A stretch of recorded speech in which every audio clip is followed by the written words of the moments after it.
Alice's Adventures in Wonderland by Lewis Carroll. Chapter 1. Down the Rabbit Hole. Alice was beginning to get very tired of sitting by her sister on the bank, and of having nothing to do. Once or twice she had peeped into the book her sister was reading, but it had no pictures or conversations in it. "And what is the use of a book," thought Alice, "without pictures or conversations?" So she was considering in her own mind, as well as she could, for the hot day made her feel very sleepy and stupid, whether the pleasure of making a daisy chain would be worth the trouble of getting up and picking the daisies, when suddenly a white rabbit with pink eyes ran close by her. There was nothing so very remarkable in that, nor did Alice think it so very much out of the way to hear the rabbit say to itself, oh dear, I shall be late." When she thought it over afterwards, it occurred to her that she ought to have wondered at this, but at the time it all seemed quite natural. But when the rabbit actually took a watch out of its waistcoat pocket and looked at it, and then hurried on, Alice started to her feet, for it flashed across her mind that she had never before seen a rabbit with either a waistcoat pocket or a watch to take out of it. And burning with curiosity, she ran across the field after it, and fortunately was just in time to see it pop down a large rabbit hole under the hedge. In another moment down went Alice after it, never once considering how in the world she was going to get out again. The rabbit hole went straight on like a tunnel for some time, and then dipped suddenly down, so suddenly that Alice had not a moment to think about stopping herself before she found herself falling down a very deep well. Either the well was very deep, or she fell very slowly, for she had plenty of time as she went down to look about her and to wonder what was going to happen next.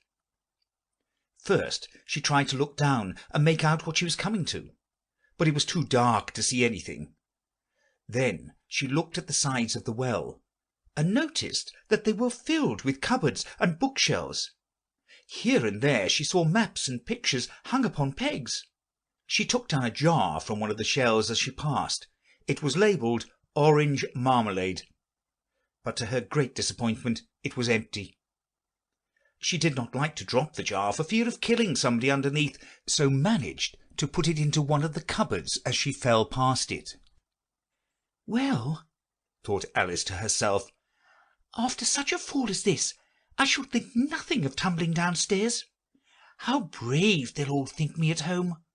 Why, I wouldn't say anything about it even if I fell off the top of the house," which was very likely true. Down, down, down. Would the fall never come to an end? "I wonder how many miles I've fallen by this time," she said aloud. "I must be getting somewhere near the centre of the earth. Let me see, that would be 4,000 miles down, I think." For you see, Alice had learned several things of this sort in her lessons in the schoolroom, and though this was not a very good opportunity for showing off her knowledge, as there was no one to listen to her, still it was good practice to say it over. "Yes, that's about the right distance. But then I wonder what latitude or longitude I've got to." Alice had no idea what latitude was, or longitude either, but thought they were nice grand words to say. Presently she began again. "I wonder if I shall fall right through the earth. How funny it'll seem to come out among the people that walk with their heads downwards. The antipathies, I think. She was rather glad there was no one listening this time, as it didn't sound at all the right word. "But I shall have to ask them what the name of the country is, you know. Please, ma'am, is this New Zealand or Australia?" And she tried to curtsy as she spoke. Fancy curtsying as you're falling through the air! Do you think you could manage it? And what an ignorant little girl she'll think me for asking. No, it'll never do to ask. Perhaps I shall see it written up somewhere. Down, down, down. There was nothing else to do. So Alice soon began talking to herself. Dinah will miss me very much tonight, I should think. Dinah was the cat. I hope they'll remember her saucer of milk at tea time. Dinah, my dear, I wish you were down here with me. There are no mice in the air, I'm afraid, but you might catch a bat, and that's very much like a mouse, you know. Do cats eat bats, I wonder? And here Alice began to get rather sleepy, and went on saying to herself in a dreamy sort of way, Do cats eat bats? Do cats eat bats? And sometimes, Do bats eat cats? For you see, as she couldn't answer either question, it didn't much matter which way she put it. She felt that she was dozing off, and had just begun to dream that she was walking hand in hand with Dinah, and saying to her very earnestly, Now, Dinah, tell me the truth. Did you ever eat a bat? When suddenly, thump, thump, down she came upon a heap of sticks and dry leaves, and the fall was over. Alice was not a bit hurt, and she jumped up onto her feet in a moment. She looked up, but it was all dark overhead. Before her was another long passage, and the white rabbit was still in sight, hurrying down it.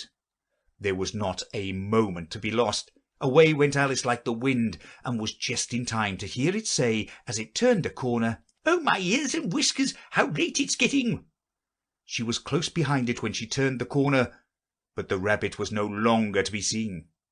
She found herself in a long, low hall, which was lit up by a row of lamps hanging from the roof. There were doors all round the hall, but they were all locked, and when Alice had been all the way down one side and up the other, trying every door, she walked sadly down the middle, wondering how she was ever to get out again. Suddenly she came upon a little three-legged table, all made of solid glass. There was nothing on it except a tiny golden key, and Alice's first thought was that it might belong to one of the doors of the hall. But alas! Either the locks were too large or the key was too small, but at any rate it would not open any of them. However, on the second time round she came upon a low curtain she had not noticed before, and behind it was a little door about 15 inches high. She tried the little golden key in the lock, and to her great delight it fitted. Alice opened the door and found that it led into a small passage not much larger than a rat-hole. She knelt down and looked along the passage into the loveliest garden you ever saw. How she longed to get out of that dark hall and wander about among those beds of bright flowers and those cool fountains. But she could not even get her head through the doorway. And even if my head would go through, thought poor Alice, it would be of very little use without my shoulders. Oh, how I wish I could shut up like a telescope.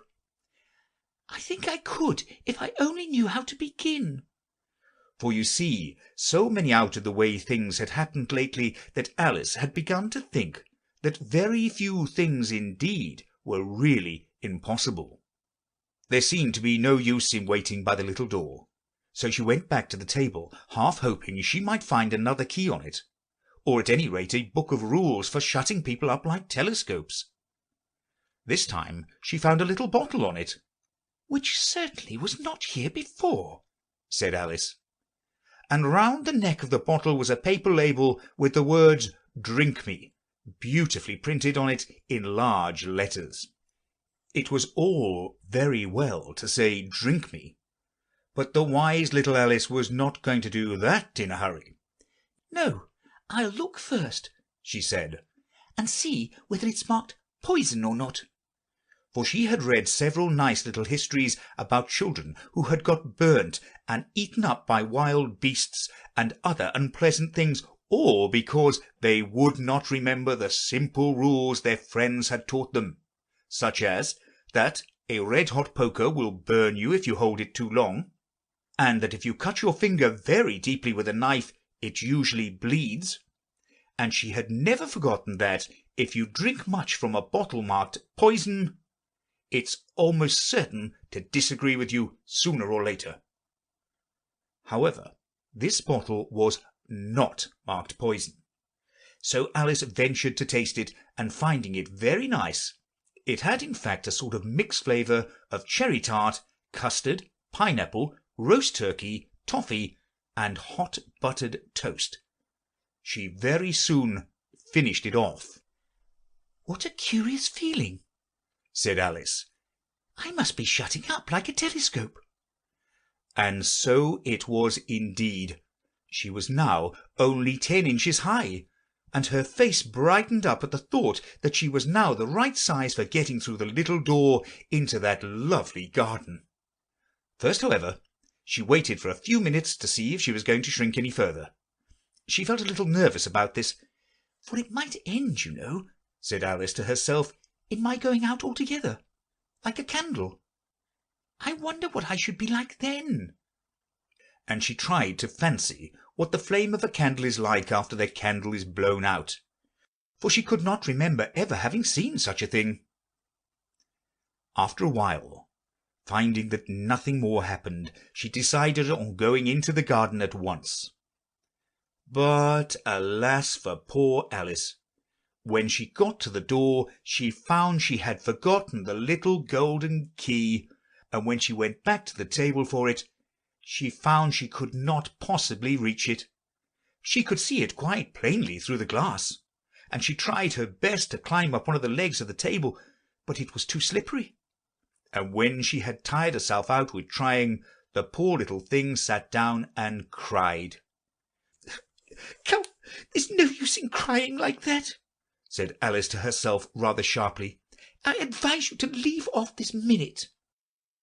She generally gave herself very good advice, though she very seldom followed it, and sometimes she scolded herself so severely as to bring tears into her eyes, and once she remembered trying to box her own ears for having cheated herself in a game of croquet she was playing against herself, for this curious child was very fond of pretending to be two people. "But it's no use now," thought poor Alice, "to pretend to be two people. Why, there's hardly enough of me left to make one respectable person." Soon her eye fell on a little glass box that was lying under the table. She opened it, and found in it a very small cake, on which the words "Eat me" were beautifully marked in currants. "Well, I'll eat it," said Alice, "and if it makes me grow larger, I can reach the key, and if it makes me grow smaller, I can creep under the door. So either way, I'll get into the garden, and I don't care which happens." She ate a little bit, and said anxiously to herself, "Which way? Which way?" holding her hand on the top of her head to feel which way it was growing, and she was quite surprised to find that she remained the same size. To be sure, this generally happens when one eats cake, but Alice had got so much into the way of expecting nothing but out of the way things to happen, that it seemed quite dull and stupid for life to go on in the common way. So she set to work, and very soon finished off the cake. The Pool of Tears. "Curiouser and curiouser," cried Alice. She was so much surprised that for the moment she quite forgot how to speak good English. "Now I'm opening out like the largest telescope that ever was. Good-bye, feet." For when she looked down at her feet, they seemed to be almost out of sight. They were getting so far off. "Oh, my poor little feet! I wonder who'll put on your shoes and stockings for you now, dears. I'm sure I shan't be able. I shall be a great deal too far off to trouble myself about you.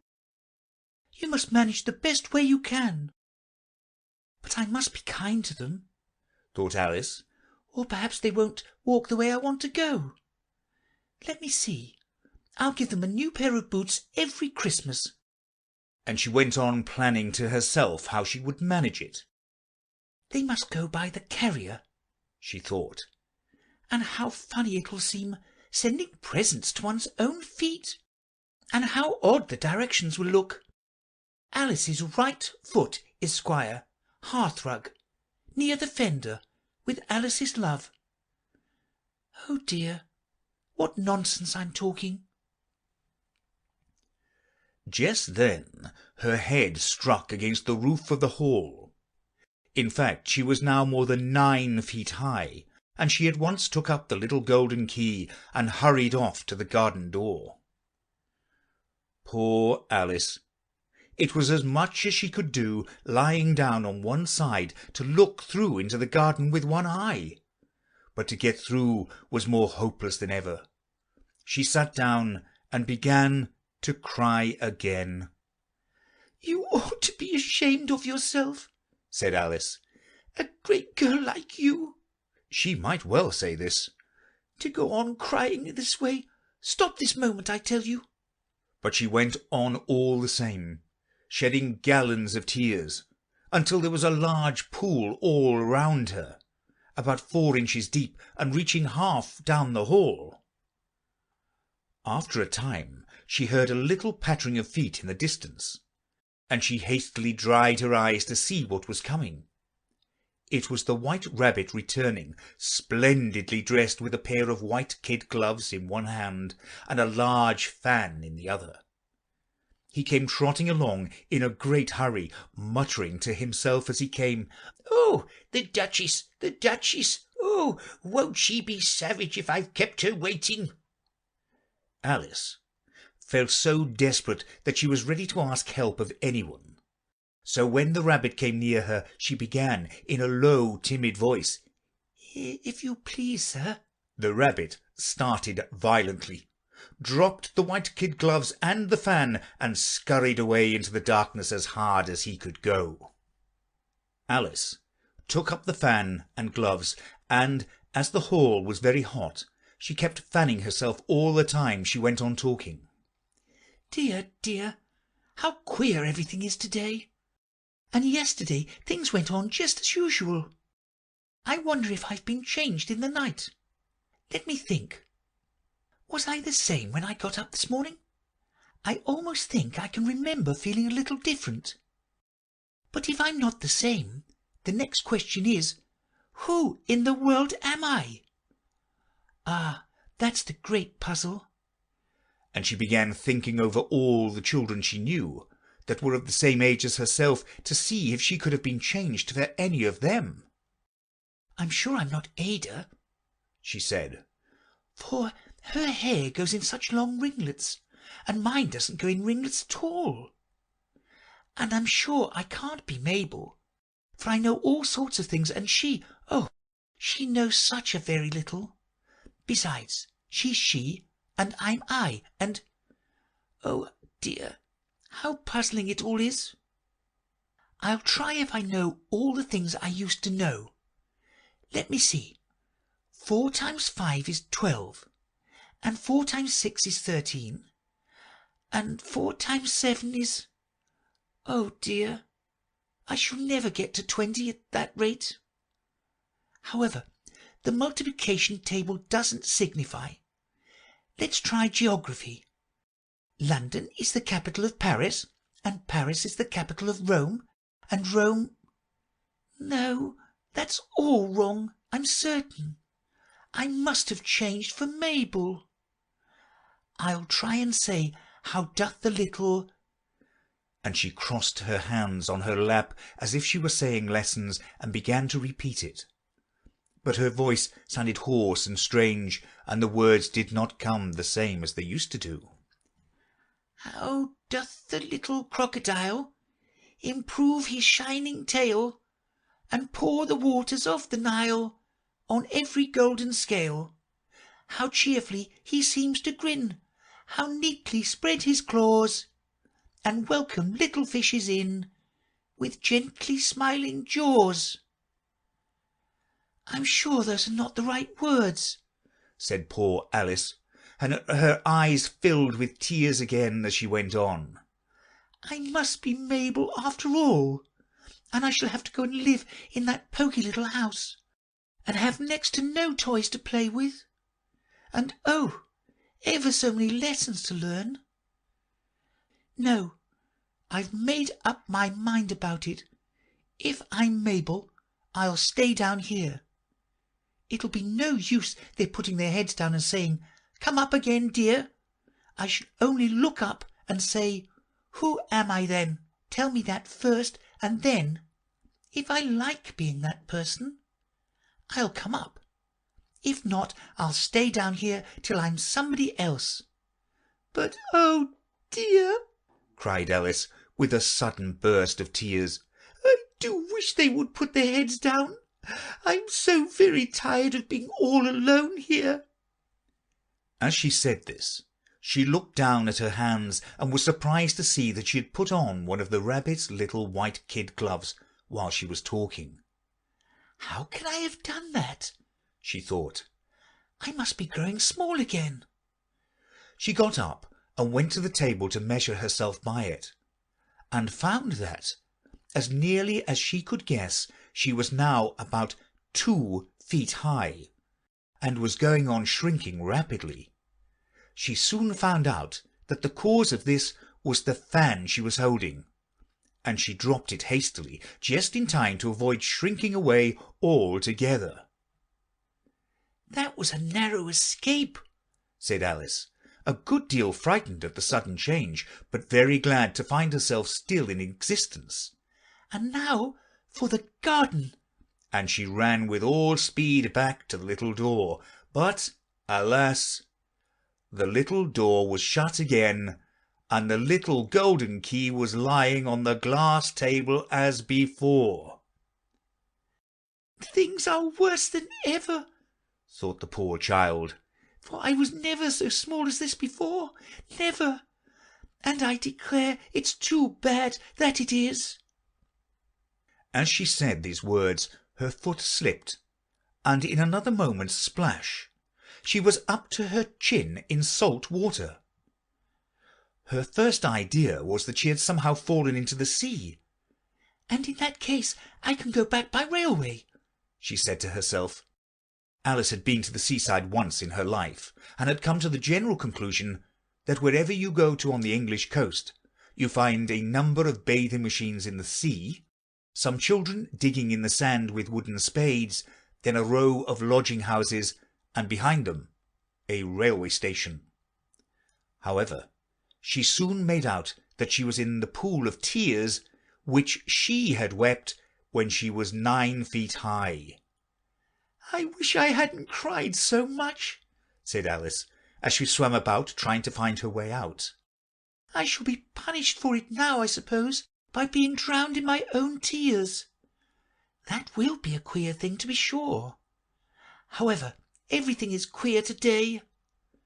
Just then she heard something splashing about in the pool a little way off, and she swam nearer to make out what it was. At first she thought it must be a walrus or a hippopotamus, but then she remembered how small she was now, and she soon made out that it was only a mouse that had slipped in like herself. "Would it be any use now," thought Alice, "to speak to this mouse? Everything is so out of the way down here that I should think very likely it can talk. At any rate, there's no harm in trying." So she began. "Oh, mouse, do you know the way out of this pool? I am very tired of swimming about here. Oh, mouse!" Alice thought this must be the right way of speaking to a mouse. She had never done such a thing before, but she remembered having seen in her brother's Latin grammar a mouse, of a mouse, to a mouse, a mouse, o mouse. The mouse looked at her rather inquisitively, and seemed to her to wink with one of its little eyes, but it said nothing. "Perhaps it doesn't understand English," thought Alice. "I dare say it's a French mouse, come over with William the Conqueror." For with all her knowledge of history, Alice had no very clear notion how long ago anything had happened. So she began again. "Où est ma chatte?" which was the first sentence in her French lesson book. The mouse gave a sudden leap out of the water and seemed to quiver all over with fright. "Oh, I beg your pardon," cried Alice hastily, afraid that she had hurt the poor animal's feelings. "I quite forgot you didn't like cats." "Not like cats!" cried the mouse with a shrill, passionate voice. "Would you like cats if you were me?" "Well, perhaps not," said Alice in a soothing tone. "Don't be angry about it. And yet I wish I could show you our cat Dinah. I think you'd take a fancy to cats if you could only see her. She is such a dear, quiet thing." Alice went on, half to herself, as she swam lazily about in the pool. "And she sits purring so nicely by the fire, licking her paws and washing her face, and she is such a nice soft thing to nurse, and she's such a capital one for catching mice. Oh, I beg your pardon," cried Alice again, for this time the mouse was bristling all over, and she felt certain it must be really offended. "We won't talk about her any more if you'd rather not." "We indeed!" cried the mouse, who was trembling down to the end of his tail. "As if I would talk on such a subject! Our family always hated cats. Nasty, low, vulgar things. Don't let me hear the name again." "I won't indeed," said Alice, in a great hurry to change the subject of the conversation. Are you fond of dogs?" The mouse did not answer, so Alice went on eagerly. "There is such a nice little dog near our house. I should like to show you. A little bright-eyed terrier, you know, with, oh, such long curly brown hair. And it'll fetch things when you throw them, and it'll sit up and beg for its dinner, and all sorts of things. I can't remember half of them, and it belongs to a farmer, you know, and he says it's so useful. It's worth £100. He says it kills all the rats, and—" "Oh dear!" cried Alice in a sorrowful tone. "I'm afraid I've offended it again." For the mouse was swimming away from her as hard as it could go, and making a commotion in the pool as it went. So she called after it, "Mouse dear, do come back, and we won't talk about cats or dogs either, if you don't like them." When the mouse heard this, it turned round and swam slowly back to her. Its face was quite pale, with passion, Alice thought, and it said in a low, trembling voice, "Let us go to the shore, and then I'll tell you my history, and you'll understand why it is I hate cats and dogs." It was high time to go, for the pool was getting quite crowded with the birds and animals that had fallen into it. There was a duck and a dodo, a lory and an eaglet, and several other curious creatures. Alice led the way, and the whole party swam to the shore. A Caucus race and a long tail. They were indeed a queer-looking party that assembled on the bank. The birds with draggled feathers, the animals with their fur clinging close to them, and all dripping wet, cross, and uncomfortable. The first question, of course, was how to get dry again. They had a consultation about this, and after a few minutes it seemed quite natural to Alice to find herself talking familiarly with them, as if she had known them all her life. Indeed, she had quite a long argument with the lory, who had at last turned sulky, and would only say, "I'm older than you, and must know better." And this Alice would not allow without knowing how old it was, and, as the lory positively refused to tell its age, there was no more to be said. At last, the mouse, who seemed to be a person of authority among them, called out, "Sit down, all of you, and listen to me. I'll soon make you dry enough." They all sat down at once, in a large ring with the mouse in the middle. Alice kept her eyes anxiously fixed on it, for she felt sure she would catch a bad cold if she did not get dry very soon. "Ahem," said the mouse, with an important air. "Are you all ready? This is the driest thing I know. Silence all round, if you please. William the Conqueror, whose cause was favoured by the Pope, was soon submitted to by the English, who wanted leaders, and had been of late much accustomed to usurpation and conquest. Edwin and Morcar, the Earls of Mercia and Northumbria— "Oh," said the Lory with a shiver. "I beg your pardon," said the Mouse, frowning, but very politely. "Did you speak?" "Not I," said the Lory hastily. "I thought you did," said the Mouse. "I proceed. Edwin and Morcar, the Earls of Mercia and Northumbria, declared for him, and even Stigand, the patriotic Archbishop of Canterbury, found it advisable." "Found what?" said the Duck. "Found it," the Mouse replied rather crossly. "Of course you know what it means." "I know what it means well enough when I find a thing," said the Duck. "It's generally a frog or a worm. The question is, what did the Archbishop find?" The Mouse did not notice this question, but hurriedly went on. "Found it advisable to go with Edgar Atheling to meet William and offer him the crown. William's conduct at first was moderate, but the insolence of his Normans— How are you getting on now, my dear?" it continued, turning to Alice as it spoke. "As wet as ever," said Alice in a melancholy tone. "He doesn't seem to dry me at all."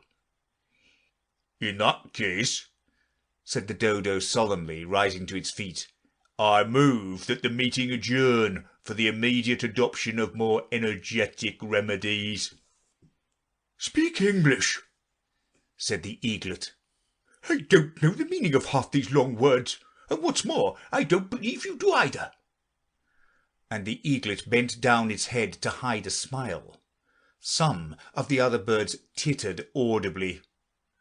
"What I was going to say," said the Dodo in an offended tone, "was that the best thing to get us dry would be a caucus race." "What is a caucus race?" said Alice. Not that she wanted much to know, but the Dodo had paused as if it thought that somebody ought to speak, and no one else seemed inclined to say anything. "Why," said the Dodo, "the best way to explain it is to do it.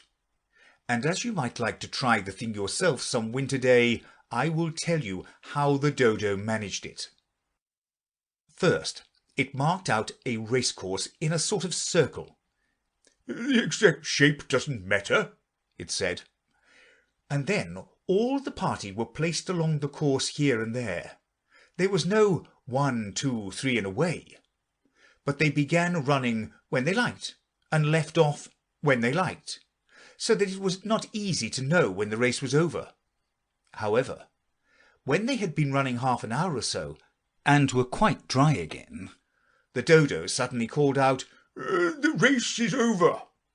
And they all crowded round it, panting and asking, "But who has won?" This question the Dodo could not answer without a great deal of thought, and it sat for a long time with one finger pressed upon its forehead, the position in which you usually see Shakespeare in the pictures of him, while the rest waited in silence. At last the Dodo said, "Everybody has won. All must have prizes." "But who is to give the prizes?" quite a chorus of voices asked. "Why, she, of course," said the Dodo, pointing to Alice with one finger. And the whole party at once crowded round her, calling out in a confused way, "Prizes, prizes!" Alice had no idea what to do, and in despair she put her hand in her pocket and pulled out a box of comfits. Luckily the salt water had not got into it, and handed them round as prizes. There was exactly one apiece all round. "But she must have her prize herself, you know," said the Mouse. "Of course," the Dodo replied very gravely. "What else have you got in your pocket?" he went on, turning to Alice. "Only a thimble," said Alice sadly. "Hand it over here," said the Dodo.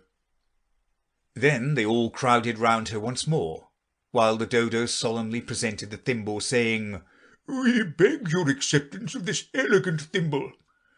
And when it had finished the short speech, they all cheered. Alice thought the whole thing very absurd, but they all looked so grave that she did not dare to laugh, and as she could not think of anything to say, she simply bowed and took the thimble, looking as solemn as she could.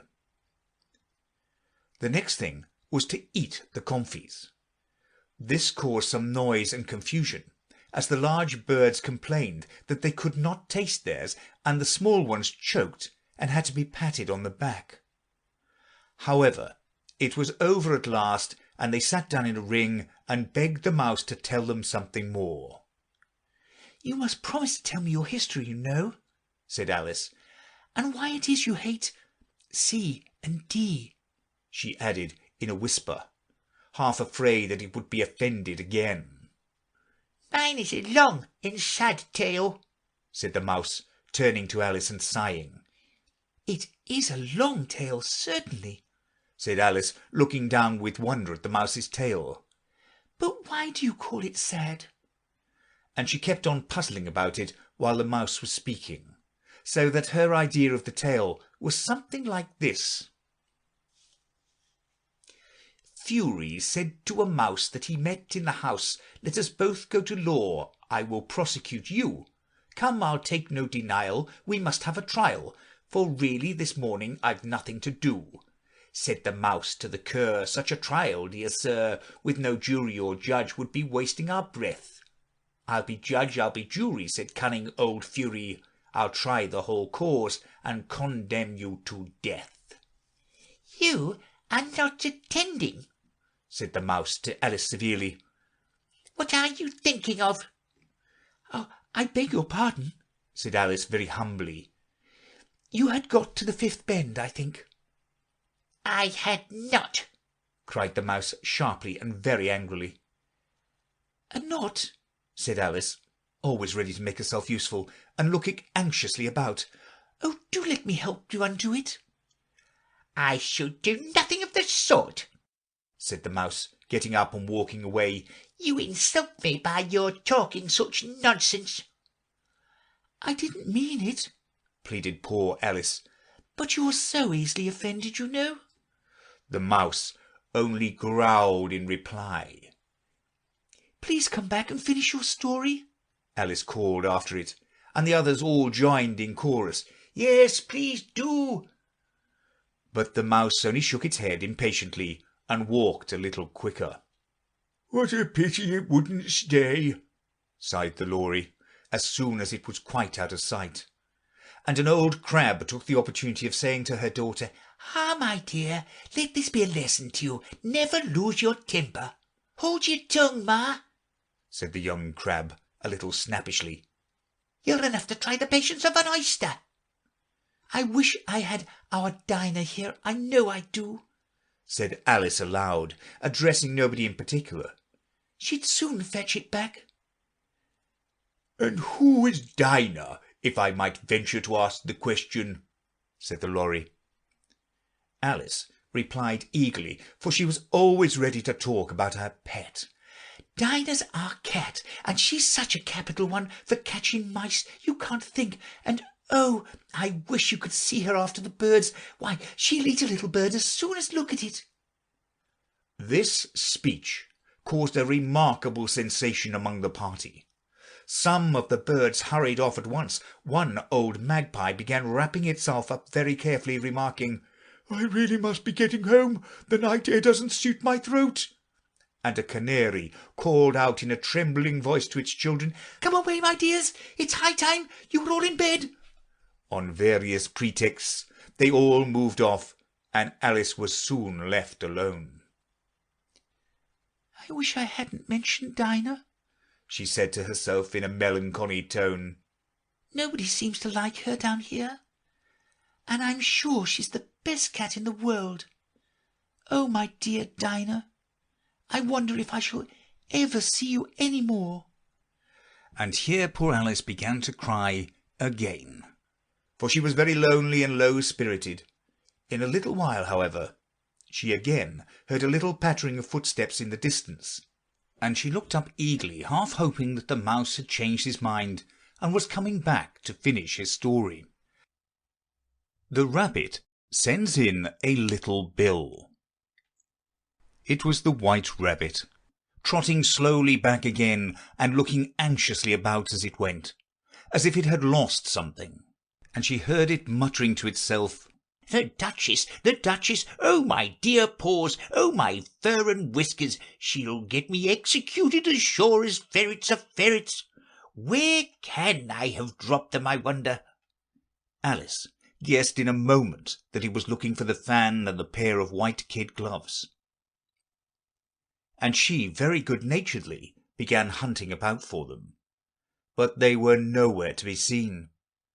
Everything seemed to have changed since her swim in the pool, and the great hall with the glass table and the little door had vanished completely. Very soon the rabbit noticed Alice, as she went hunting about, and called out to her in an angry tone, Why, Marianne, what are you doing out here? Run home this moment and fetch me a pair of gloves and a fan. Quick now! And Alice was so much frightened that she ran off at once in the direction it pointed to, without trying to explain the mistake it had made. He took me for his housemaid, she said to herself as she ran. How surprised he'll be when he finds out who I am. But I'd better take him his fan and gloves. That is, if I can find them. As she said this, she came upon a neat little house, on the door of which was a bright brass plate with the name W. Rabbit engraved upon it. She went in without knocking and hurried upstairs, in great fear lest she should meet the real Marianne and be turned out of the house before she had found the fan and gloves. How queer it seems, Alice said to herself, to be going messages for a rabbit. I suppose Dinah will be sending me on messages next. And she began fancying the sort of things that would happen. Miss Alice, come here directly and get ready for your walk. Coming in a minute, nurse. But I've got to see that the mouse doesn't get out. Only I don't think, Alice went on, that they'd let Dinah stop in the house if it began ordering people about like that. By this time she had found her way into a tidy little room with a table in the window, and on it, as she had hoped, a fan and 2 or 3 pairs of tiny white kid gloves. She took up the fan and a pair of gloves, and was just going to leave the room when her eye fell upon a little bottle that stood near the looking-glass. There was no label this time with the words "Drink me," but nevertheless she uncorked it and put it to her lips. I know something interesting is sure to happen, she said to herself, whenever I eat or drink anything. So I'll just see what this bottle does. I do hope it'll make me grow large again, for really I'm quite tired of being such a tiny little thing. It did so indeed, and much sooner than she had expected. Before she had drunk half the bottle, she found her head pressed against the ceiling and had to stoop to save her neck from being broken. She hastily put down the bottle, saying to herself, That's quite enough. I hope I shan't grow any more. As it is, I can't get out at the door. I do wish I hadn't drunk quite so much. Alas, it was too late to wish that. She went on growing, and very soon had to kneel down on the floor. In another minute there was not even room for this, and she tried the effect of lying down with one elbow against the door and the other arm curled around her head. Still she went on growing, and, as a last resource, she put one arm out of the window and one foot up the chimney, and said to herself, Now I can do no more. Whatever happens, what will become of me? Luckily for Alice, the little magic bottle had now had its full effect, and she grew no larger. Still, it was very uncomfortable, and as there seemed to be no sort of chance of her ever getting out of the room again, No wonder she felt unhappy. "It was much pleasanter at home," thought poor Alice, "when one wasn't always growing larger and smaller, and being ordered about by mice and rabbits. I almost wish I hadn't gone down the rabbit hole. And yet, it's rather curious, you know, this sort of life. I do wonder what can have happened to me. When I used to read fairy tales, I fancied that kind of thing never happened. And now here I am, in the middle of one. There ought to be a book written about me, that there ought, and when I grow up I'll write one. But I'm grown up now," she added in a sorrowful tone. "At least there's no room to grow up any more here. But then," thought Alice, "shall I never get any older than I am now? That'll be a comfort one way, never to be an old woman, but then always to have lessons to learn. Oh, I shouldn't like that." "Oh, you foolish Alice," she answered herself. "how can you learn lessons in here? Why, there's hardly room for you, and no room at all for any lesson books."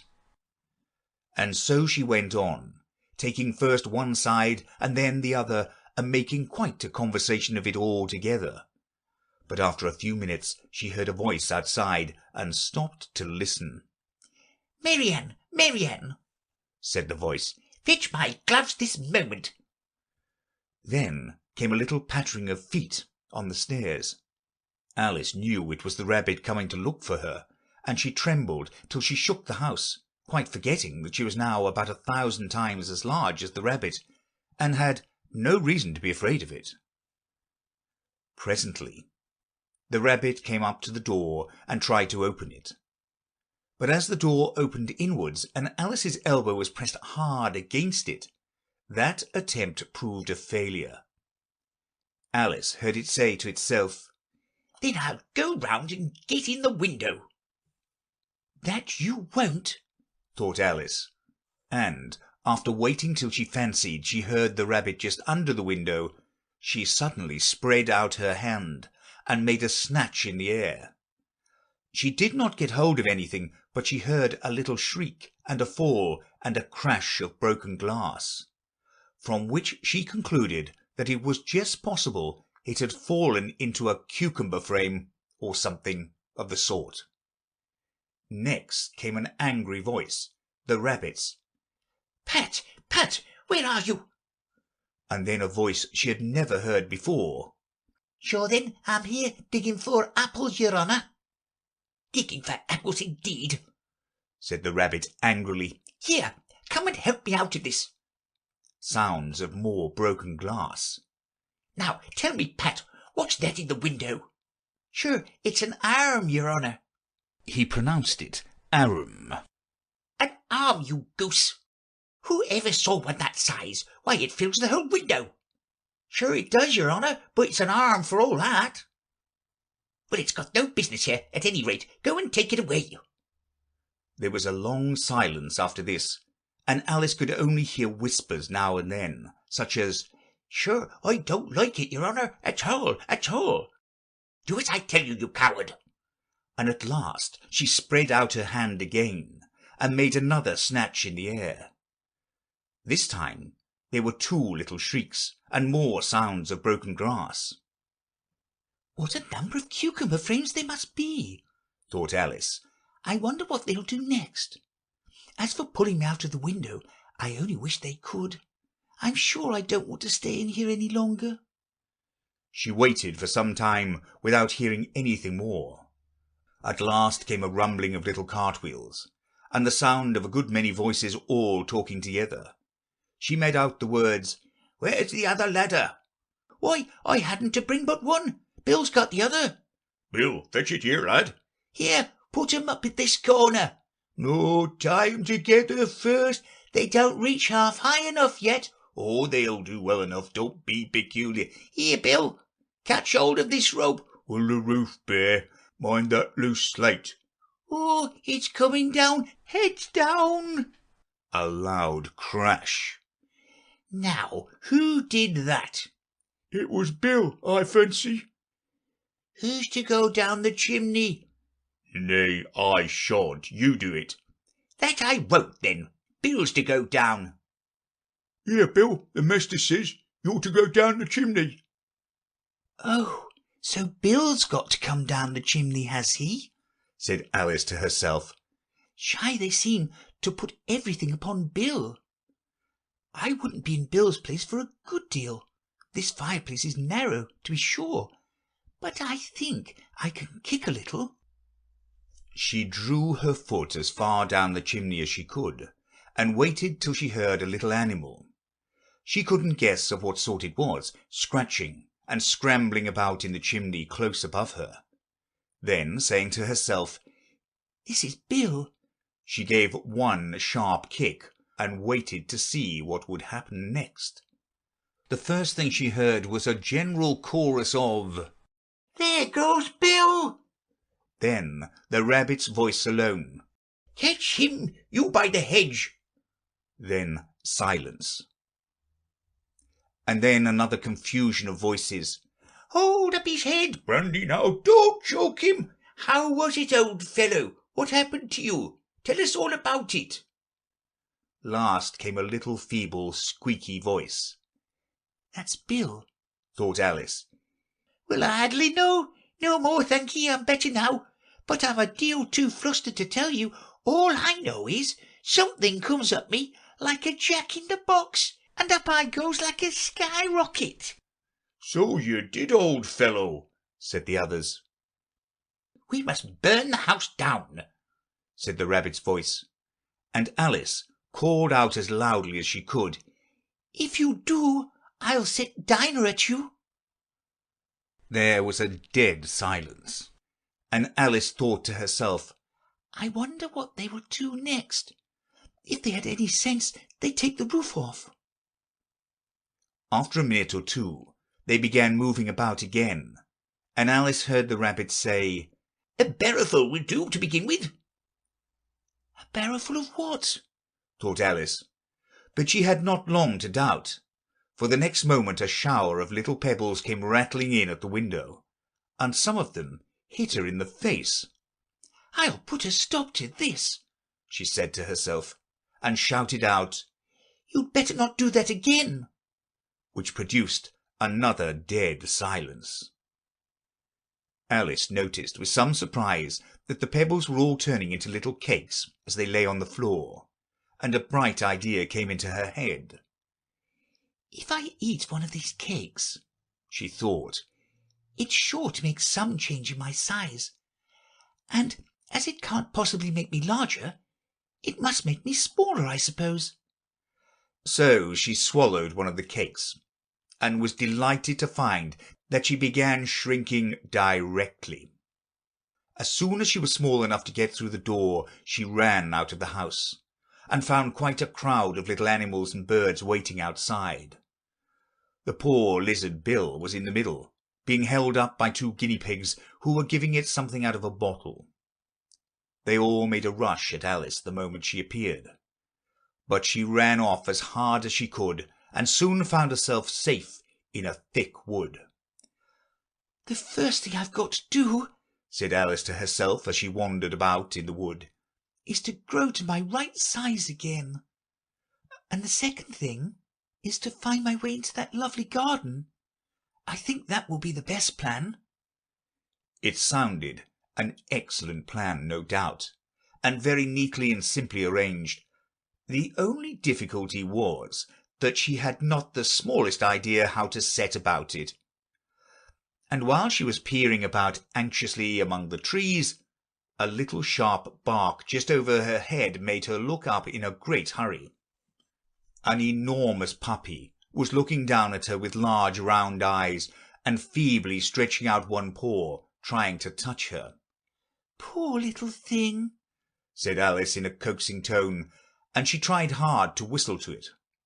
But she was terribly frightened all the time at the thought that it might be hungry, in which case it would be very likely to eat her up in spite of all her coaxing.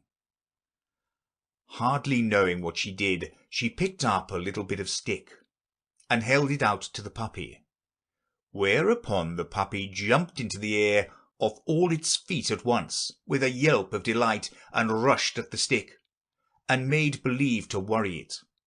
Then Alice dodged behind a great thistle to keep herself from being run over, and the moment she appeared on the other side, the puppy made another rush at the stick and tumbled head over heels in its hurry to get hold of it.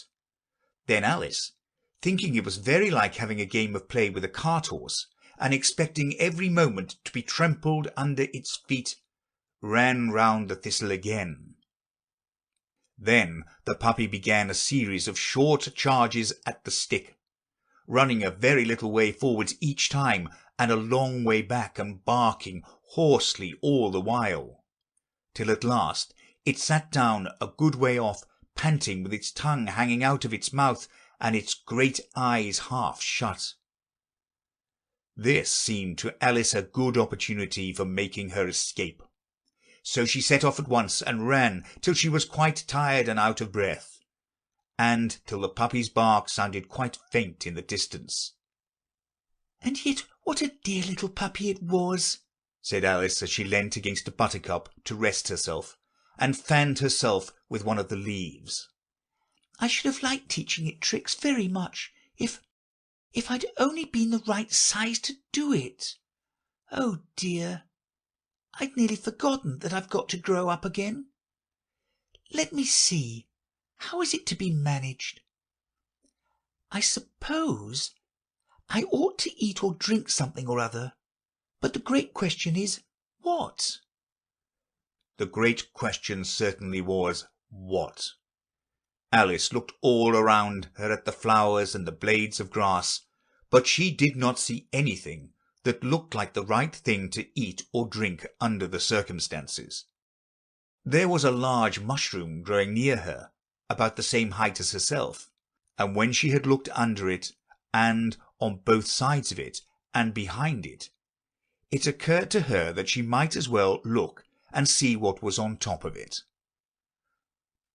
She stretched herself up on tiptoe and peeped over the edge of the mushroom, and her eyes immediately met those of a large caterpillar that was sitting on the top with its arms folded, quietly smoking a long hookah, and taking not the smallest notice of her or of anything else.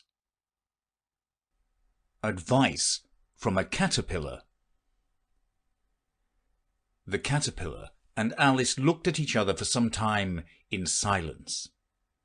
At last the caterpillar took the hookah out of its mouth and addressed her in a languid, sleepy voice. "Who are you?" said the caterpillar. This was not an encouraging opening for a conversation. Alice replied rather shyly, I hardly know, sir, just at present. At least, I know who I was when I got up this morning, but I think I must have been changed several times since then." "What do you mean by that?" said the caterpillar sternly. "Explain yourself." "I can't explain myself, I'm afraid, sir," said Alice, "because I'm not myself, you see." "I don't see," said the caterpillar. "I'm afraid I can't put it more clearly," Alice replied very politely, "for I can't understand it myself to begin with, and being so many different sizes in a day is very confusing." "It isn't," said the caterpillar. "Well, perhaps you haven't found it so yet," said Alice. "but when you have to turn into a chrysalis, you will some day, you know, and then after that into a butterfly. I should think you'll feel it a little queer, won't you?" "Not a bit," said the caterpillar. "Well, perhaps your feelings may be different," said Alice. "All I know is it would feel very queer to me." "You," said the caterpillar contemptuously. "Who are you?" Which brought them back again to the beginning of the conversation. Alice felt a little irritated at the caterpillar's making such very short remarks, and she drew herself up and said very gravely, "I think you ought to tell me who you are first." "Why?" said the caterpillar. Here was another puzzling question, and as Alice could not think of any good reason, and as the caterpillar seemed to be in a very unpleasant state of mind, she turned away. "Come back," the caterpillar called after her. "I've something important to say." This sounded promising, certainly. Alice turned and came back again. "Keep your temper," said the caterpillar. "Is that all?" said Alice, swallowing down her anger as well as she could. "No," said the caterpillar. Alice thought she might as well wait, as she had nothing else to do, and perhaps after all it might tell her something worth hearing. For some minutes it puffed away without speaking, but at last it unfolded its arms, took the hookah out of its mouth again, and said, "So you think you're changed, do you?" "I'm afraid I am, sir," said Alice. "I can't remember things as I used, and I don't keep the same size for 10 minutes together." "Can't remember what things?" said the caterpillar. "Well, I've tried to say, 'How doth the little busy bee?' but it all came different," Alice replied in a very melancholy voice. "Repeat, 'You are old, Father William,'" said the caterpillar. Alice folded her hands and began. "You are old, Father William," the young man said, "and your hair has become very white, and yet you incessantly stand on your head. Do you think at your age it is right?" "In my youth," Father William replied to his son, "I feared it might injure the brain, but now that I am perfectly sure I have none, why I do it again and again." "You are old," said the youth, "as I mentioned before, and have grown most uncommonly fat. Yet you turned a back somersault in at the door. Pray, what is the reason of that?" "In my youth," said the sage, as he shook his grey locks, "I kept all my limbs very supple. By the use of this ointment, 1 shilling the box. Allow me to sell you a couple." "You are old," said the youth, "and your jaws are too weak for anything tougher than suet, yet you finished the goose with the bones and the beak. Pray, how did you manage to do it?" "In my youth," said his father, "I took to the law, and argued each case with my wife, and the muscular strength which it gave to my jaw has lasted the rest of my life." "You are old," said the youth. "One would hardly suppose that your eye was as steady as ever, yet you balance an eel on the end of your nose. What made you so awfully clever?" "I have answered 3 questions, and that is enough," said his father. "Don't give yourself airs. Do you think I can listen all day to such stuff? Be off, or I'll kick you downstairs." "That is not said right," said the caterpillar. "Not quite right, I'm afraid," said Alice timidly. "Some of the words have got altered." "It is wrong from beginning to end," said the caterpillar decidedly, and there was silence for some minutes. The caterpillar was first to speak. "What size do you want to be?" it asked. "Oh, I'm not particular as to size," Alice hastily replied. "Only one doesn't like changing so often, you know." "I don't know," said the caterpillar. Alice said nothing. She had never been so much contradicted in her life before, and she felt that she was losing her temper. "Are you content now?" said the caterpillar. "Well, I should like to be a little larger, sir, if you wouldn't mind," said Alice. 3 inches is such a wretched height to be." "It is a very good height indeed," said the caterpillar angrily, rearing itself upright as it spoke. It was exactly 3 inches high. "But I'm not used to it," pleaded Alice in a piteous tone. And she thought of herself, "I wish the creatures wouldn't be so easily offended."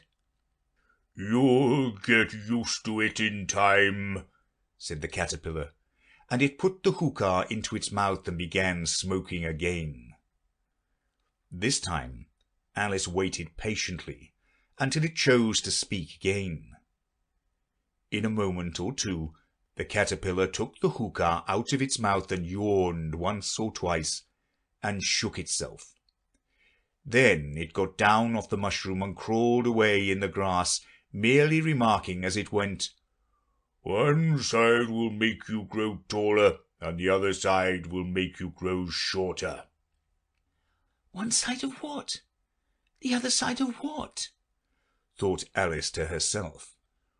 "Of the mushroom," said the caterpillar, just as if she had asked it aloud, and in another moment it was out of sight. Alice remained looking thoughtfully at the mushroom for a minute, trying to make out which were the 2 sides of it, and as it was perfectly round, she found this a very difficult question. However, at last she stretched her arms round it as far as they would go, and broke off a bit of the edge with each hand. "And now, which is which?" she said to herself, and nibbled a little of the right-hand bit to try the effect. The next moment she felt a violent blow underneath her chin. It had struck her foot. She was a good deal frightened by this very sudden change, but she felt there was no time to be lost, as she was shrinking rapidly. So she set to work at once to eat some of the other bit. Her chin was pressed so closely against her foot that there was hardly room to open her mouth. But she did it at last, and managed to swallow a morsel of the left-hand bit. "Come, my head's free at last," said Alice in a tone of delight, which changed into alarm in another moment when she found that her shoulders were nowhere to be found. All she could see when she looked down was an immense length of neck, which seemed to rise like a stalk out of a sea of green leaves that lay far below her. "What can all that green stuff be?" said Alice. "And where have my shoulders got to? And oh, my poor hands!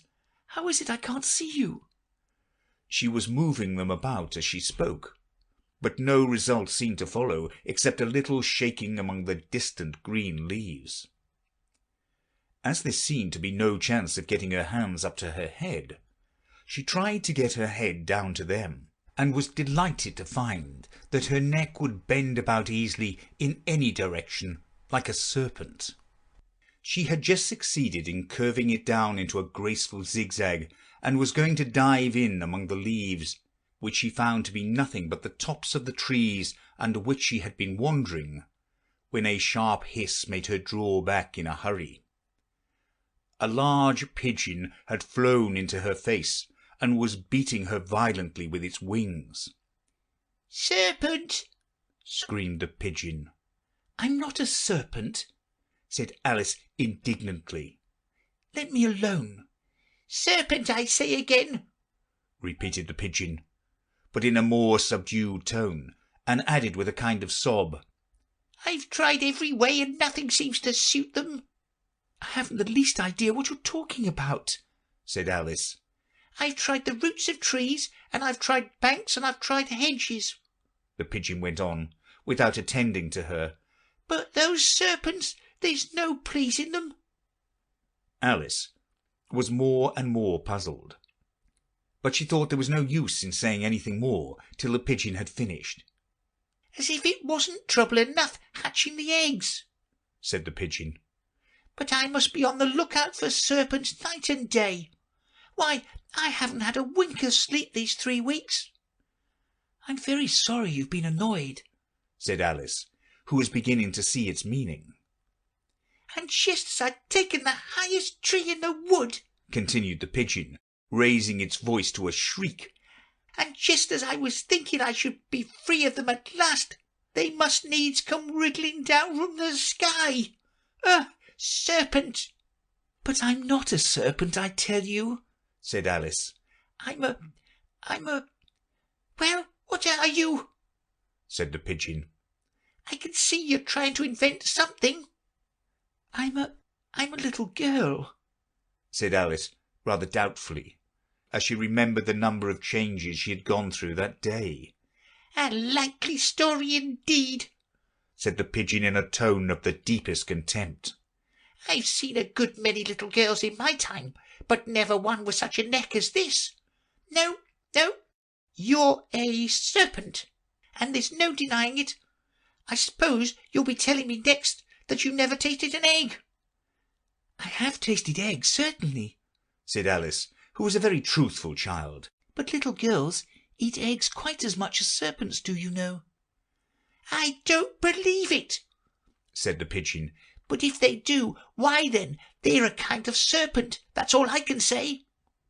This was such a new idea to Alice that she was quite silent for a minute or two, which gave the pigeon the opportunity of adding, "You're looking for eggs. I know that well enough. And what does it matter to me whether you're a little girl or a serpent?" "It matters a good deal to me," said Alice hastily. "but I'm not looking for eggs, as it happens, and if I was, I wouldn't want yours. I don't like them raw." "Well, be off then," said the pigeon in a sulky tone, as it settled down again into its nest. Alice crouched down among the trees as well as she could, for her neck kept getting entangled among the branches, and every now and then she had to stop and untwist it. After a while she remembered that she still held the pieces of mushroom in her hands, and she set to work very carefully, nibbling first at one and then at the other, and growing sometimes taller and sometimes shorter, until she had succeeded in bringing herself down to her usual height. It was so long since she had been anything near the right size that it felt quite strange at first, but she got used to it in a few minutes and began talking to herself as usual. "Come, there's half my plan done now. How puzzling all these changes are! I'm never sure what I'm going to be from one minute to another. However, I've got back to my right size. The next thing is to get into that beautiful garden. How is that to be done, I wonder?" As she said this, she came suddenly upon an open place, with a little house in it about 4 feet high. "Whoever lives there," thought Alice, "it'll never do to come upon them this size. Why, I should frighten them out of their wits." So she began nibbling at the right-hand bit again, and did not venture to go near the house till she had brought herself down to 9 inches high. Pig and Pepper. For a minute or two she stood looking at the house, and wondering what to do next, when suddenly a footman in livery came running out of the wood. She considered him to be a footman because he was in livery. Otherwise, judging by his face only, she would have called him a fish, and rapped loudly at the door with his knuckles. It was opened by another footman in livery, with a round face and large eyes like a frog, and both footmen, Alice noticed, had powdered hair that curled all over their heads. She felt very curious to know what it was all about, and crept a little way out of the wood to listen. The fish footman began by producing from under his arm a great letter, nearly as large as himself, and this he handed over to the other, saying in a solemn tone, "For the Duchess, an invitation from the Queen to play croquet." The frog footman repeated in the same solemn tone, only changing the orders of the words a little. "From the Queen, an invitation for the Duchess to play croquet." Then they both bowed low, and their curls got entangled together. Alice laughed so much at this that she had to run back into the wood for fear of their hearing her, and when she next peeped out, the fish footman was gone, and the other was sitting on the ground near the door, staring stupidly up into the sky. Alice went timidly up to the door and knocked. "There is no sort of use in knocking," said the footman, "and that for 2 reasons. First, because I'm on the same side of the door as you are. Secondly, because they're making such a noise inside, no one could possibly hear you." And certainly there was a most extraordinary noise going on within, a constant howling and sneezing, and every now and then a great crash, as if a dish or kettle had been broken to pieces. "Please then," said Alice, "how am I to get in?" "There might be some sense in your knocking," the footman went on, without attending to her, "if we had the door between us. For instance, if you were inside, you might knock, and I could let you out, you know." He was looking up into the sky all the time he was speaking, and this Alice thought decidedly uncivil. "Perhaps he can't help it," she said to herself. "His eyes are so very nearly at the top of his head. But at any rate, he might answer questions. How am I to get in?" she repeated aloud. "I shall sit here," the footman remarked, "till tomorrow." At this moment the door of the house opened, and a large plate came skimming out straight at the footman's head. It just grazed his nose and broke to pieces against one of the trees behind him. "Or next day, maybe," the footman continued in the same tone, exactly as if nothing had happened. "How am I to get in?" asked Alice again in a louder tone. "Are you to get in at all?" said the footman. "That's the first question, you know." It was, no doubt, only Alice did not like to be told so. "It's really dreadful," she muttered to herself, "the way all the creatures argue. It's enough to drive one crazy." The footman seemed to think this a good opportunity for repeating his remark with variations. "I shall sit here," he said, "on and off for days and days." "But what am I to do?" said Alice. "Anything you like," said the footman, and began whistling. "Oh, there's no use in talking to him," said Alice desperately. "He's perfectly idiotic." And she opened the door and went in. The door led right into a large kitchen which was full of smoke from one end to the other. The Duchess was sitting on a 3-legged stool in the middle, nursing a baby. The cook was leaning over the fire, stirring a large cauldron which seemed to be full of soup. "There's certainly too much pepper in that soup," Alice said to herself, as well as she could for sneezing. There was certainly too much of it in the air. Even the Duchess sneezed occasionally, and as for the baby, it was sneezing and howling alternately without a moment's pause. The only things in the kitchen that did not sneeze were the cook and a large cat which was sitting on the hearth and grinning from ear to ear. "Please would you tell me," said Alice a little timidly, for she was not quite sure whether it was good manners for her to speak first, "why your cat grins like that?" "It's a Cheshire cat," said the Duchess. "and that's why. Pig!" She said the last word with such sudden violence that Alice quite jumped. But she saw in another moment that it was addressed to the baby and not to her. So she took courage and went on again. "I didn't know that Cheshire cats always grinned. In fact, I didn't know that cats could grin." "They all can," said the Duchess. "and most of them do." "I don't know of any that do," said Alice very politely, feeling quite pleased to have got into a conversation. "You don't know much," said the Duchess. "and that's a fact." Alice did not at all like the tone of this remark, and thought it would be as well to introduce some other subject of conversation. While she was trying to fix on one, the cook took the cauldron of soup off the fire, and at once set to work, throwing everything within her reach at the Duchess and the baby. The fire irons came first, then followed a shower of saucepans, plates, and dishes. The Duchess took no notice of them, even when they hit her, and the baby was howling so much already that it was quite impossible to say whether the blows hurt it or not. "Oh, please mind what you're doing," cried Alice, jumping up and down in an agony of terror. "Oh, there goes his precious nose," as an unusually large saucepan flew close by it and very nearly carried it off. "If everybody minded their own business," the Duchess said in a hoarse growl, "the world would go round a deal faster than it does."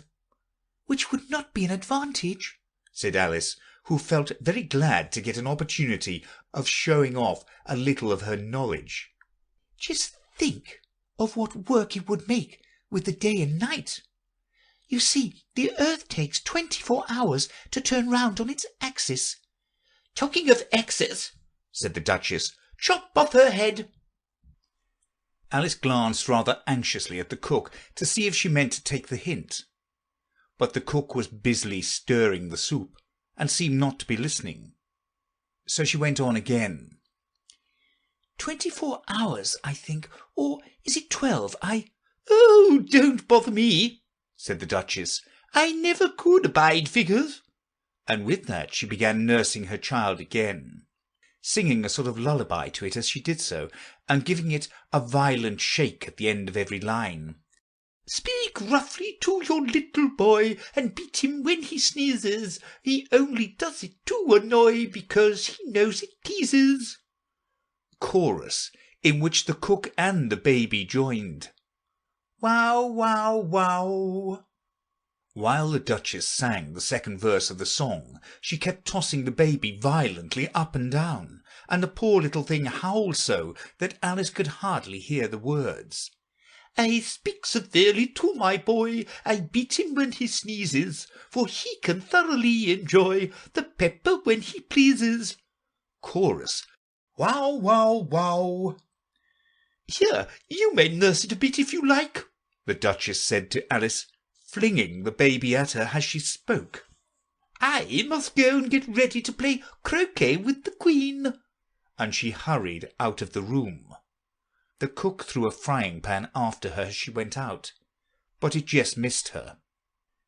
Alice caught the baby with some difficulty, as it was a queer-shaped little creature, and held out its arms and legs in all directions. "Just like a starfish," thought Alice. The poor little thing was snorting like a steam engine when she caught it, and kept doubling itself up and straightening itself out again, so that altogether, for the first minute or two, it was as much as she could do to hold it. As soon as she had made out the proper way of nursing it, which was to twist it up into a sort of knot, and then keep tight hold of its right ear and left foot so as to prevent it undoing itself, she carried it out into the open air. "If I don't take this child away with me," thought Alice, "they're sure to kill it in a day or two. Wouldn't it be murder to leave it behind?" She said the last words out loud, and the little thing grunted in reply. It had left off sneezing by this time. "Don't grunt," said Alice. "That's not at all a proper way of expressing yourself." The baby grunted again, and Alice looked very anxiously into its face to see what was the matter with it. There could be no doubt that it had a very turned-up nose, much more like a snout than a real nose. Also, its eyes were getting extremely small for a baby. Altogether, Alice did not like the look of the thing at all. "But perhaps it was only sobbing," she thought, and looked into its eyes again to see if there were any tears. No, there were no tears. "If you're going to turn into a pig, my dear," said Alice seriously, "I'll have nothing more to do with you. Mind now." The poor little thing sobbed again, or grunted, it was impossible to say which, and they went on for some while in silence. Alice was just beginning to think to herself, "Now what am I to do with this creature when I get it home?" when it had grunted again so violently that she looked down into its face in some alarm. This time there could be no mistake about it. It was neither more nor less than a pig, and she felt that it would be quite absurd for her to carry it further. And so she set the little creature down and felt quite relieved to see it trot away quietly into the wood. "If it had grown up," she said to herself, "it would have made a dreadfully ugly child. But it makes rather a handsome pig, I think." And she began thinking over other children she knew who might do very well as pigs, and was just saying to herself, "If only one knew the right way to change them," when she was a little startled by seeing the Cheshire Cat sitting on a bough of a tree a few yards off. The cat only grinned when it saw Alice. It looked good-natured, she thought. Still, it had very long claws and a great many teeth, so she felt that it ought to be treated with respect. "Cheshire Puss," she began rather timidly, as she did not at all know whether it would like the name. However, it only grinned a little wider. "Come, it's pleased so far," thought Alice, and she went on. "Would you tell me, please, which way I ought to go from here?" "That depends a good deal on where you want to go," said the cat. "I don't much care where," said Alice. "Then it doesn't matter which way you go," said the cat. "So long as I get somewhere," Alice added as an explanation. "Oh, you're sure to do that," said the cat, "if only you walk long enough." Alice felt this could not be denied, so she tried another question. "What sort of people live about here?" "In that direction," the cat said, waving its paw around, "lives a hatter, and in that direction," waving the other paw, "lives a March hare. Visit either you like. They're both mad." "But I don't want to go among mad people," Alice remarked. "Oh, you can't help that," said the cat. "We're all mad here. I'm mad, you're mad." "How do you know I'm mad?" said Alice. "You must be," said the cat, "or you wouldn't have come here." Alice didn't think that proved it at all. However, she went on. "And how do you know that you're mad?" "To begin with," said the cat, "a dog's not mad, you grant that." "I suppose so," said Alice. "Well then," the cat went on, "you see, a dog growls when it's angry and wags its tail when it's pleased. Now I growl when I'm pleased and wag my tail when I'm angry. Therefore, I'm mad." "I call it purring, not growling," said Alice. "Call it what you like," said the cat. "Do you play croquet with the Queen today?" "I should like it very much," said Alice, "but I haven't been invited yet." "You'll see me there," said the cat, and vanished. Alice was not much surprised at this. She was getting so used to queer things happening. While she was looking at the place where it had been, it suddenly appeared again. "By the by, what became of the baby?" said the cat. "I'd nearly forgotten to ask." "It turned into a pig," Alice quietly said, just as if it had come back in a natural way. "I thought it would," said the cat, and vanished again. Alice waited a little, half expecting to see it again, but it did not appear, and after a minute or two she walked on in the direction in which the March hare was said to live. "I've seen hatters before," she said to herself. "The March hare will be much the most interesting, and perhaps, as this is May, it won't be raving mad. At least, not so mad as it was in March." As she said this, she looked up, and there was the cat again sitting on a branch of a tree. "Did you say pig or fig?" said the cat. "I said pig," replied Alice. "and I wish you wouldn't keep appearing and vanishing so suddenly. You make one quite giddy." "All right," said the cat, and this time it vanished quite slowly, beginning with the end of the tail and ending with the grin, which remained some time after the rest of it had gone.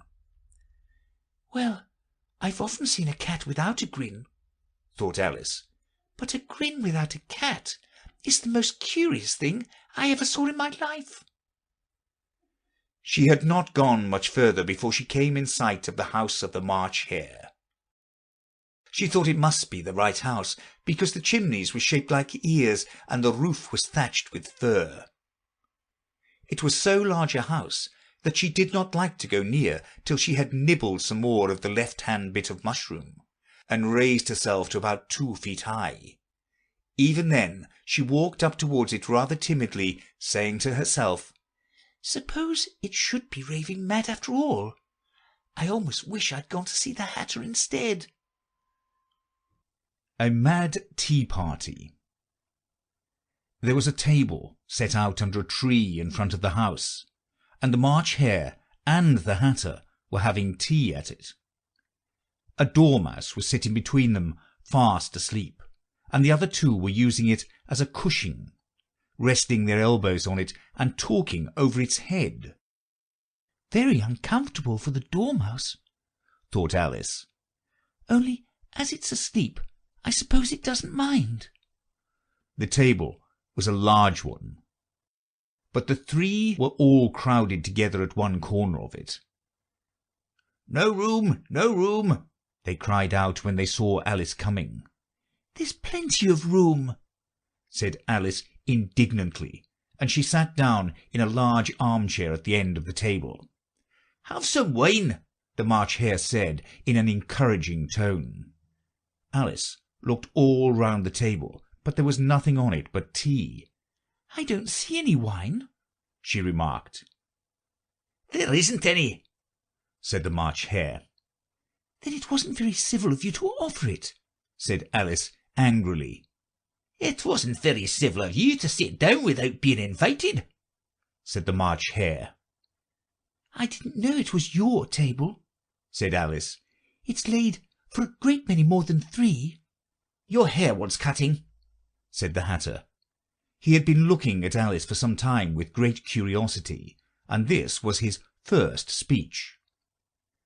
"You should learn not to make personal remarks," Alice said with some severity. "It's very rude."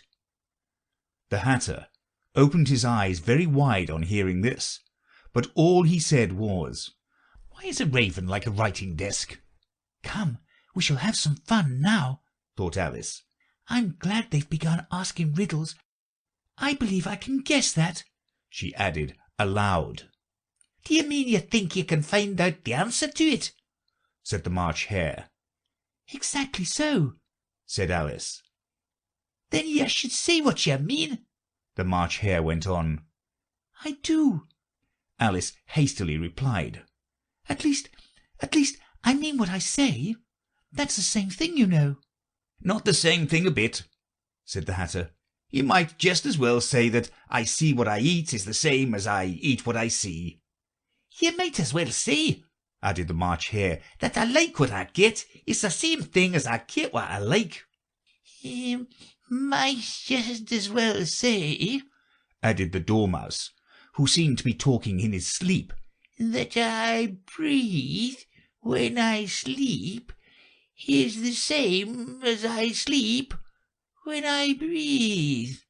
"It is the same with you," said the Hatter, and here the conversation dropped, and the party sat silent for a minute, while Alice thought over all she could remember about ravens and writing desks, which wasn't much.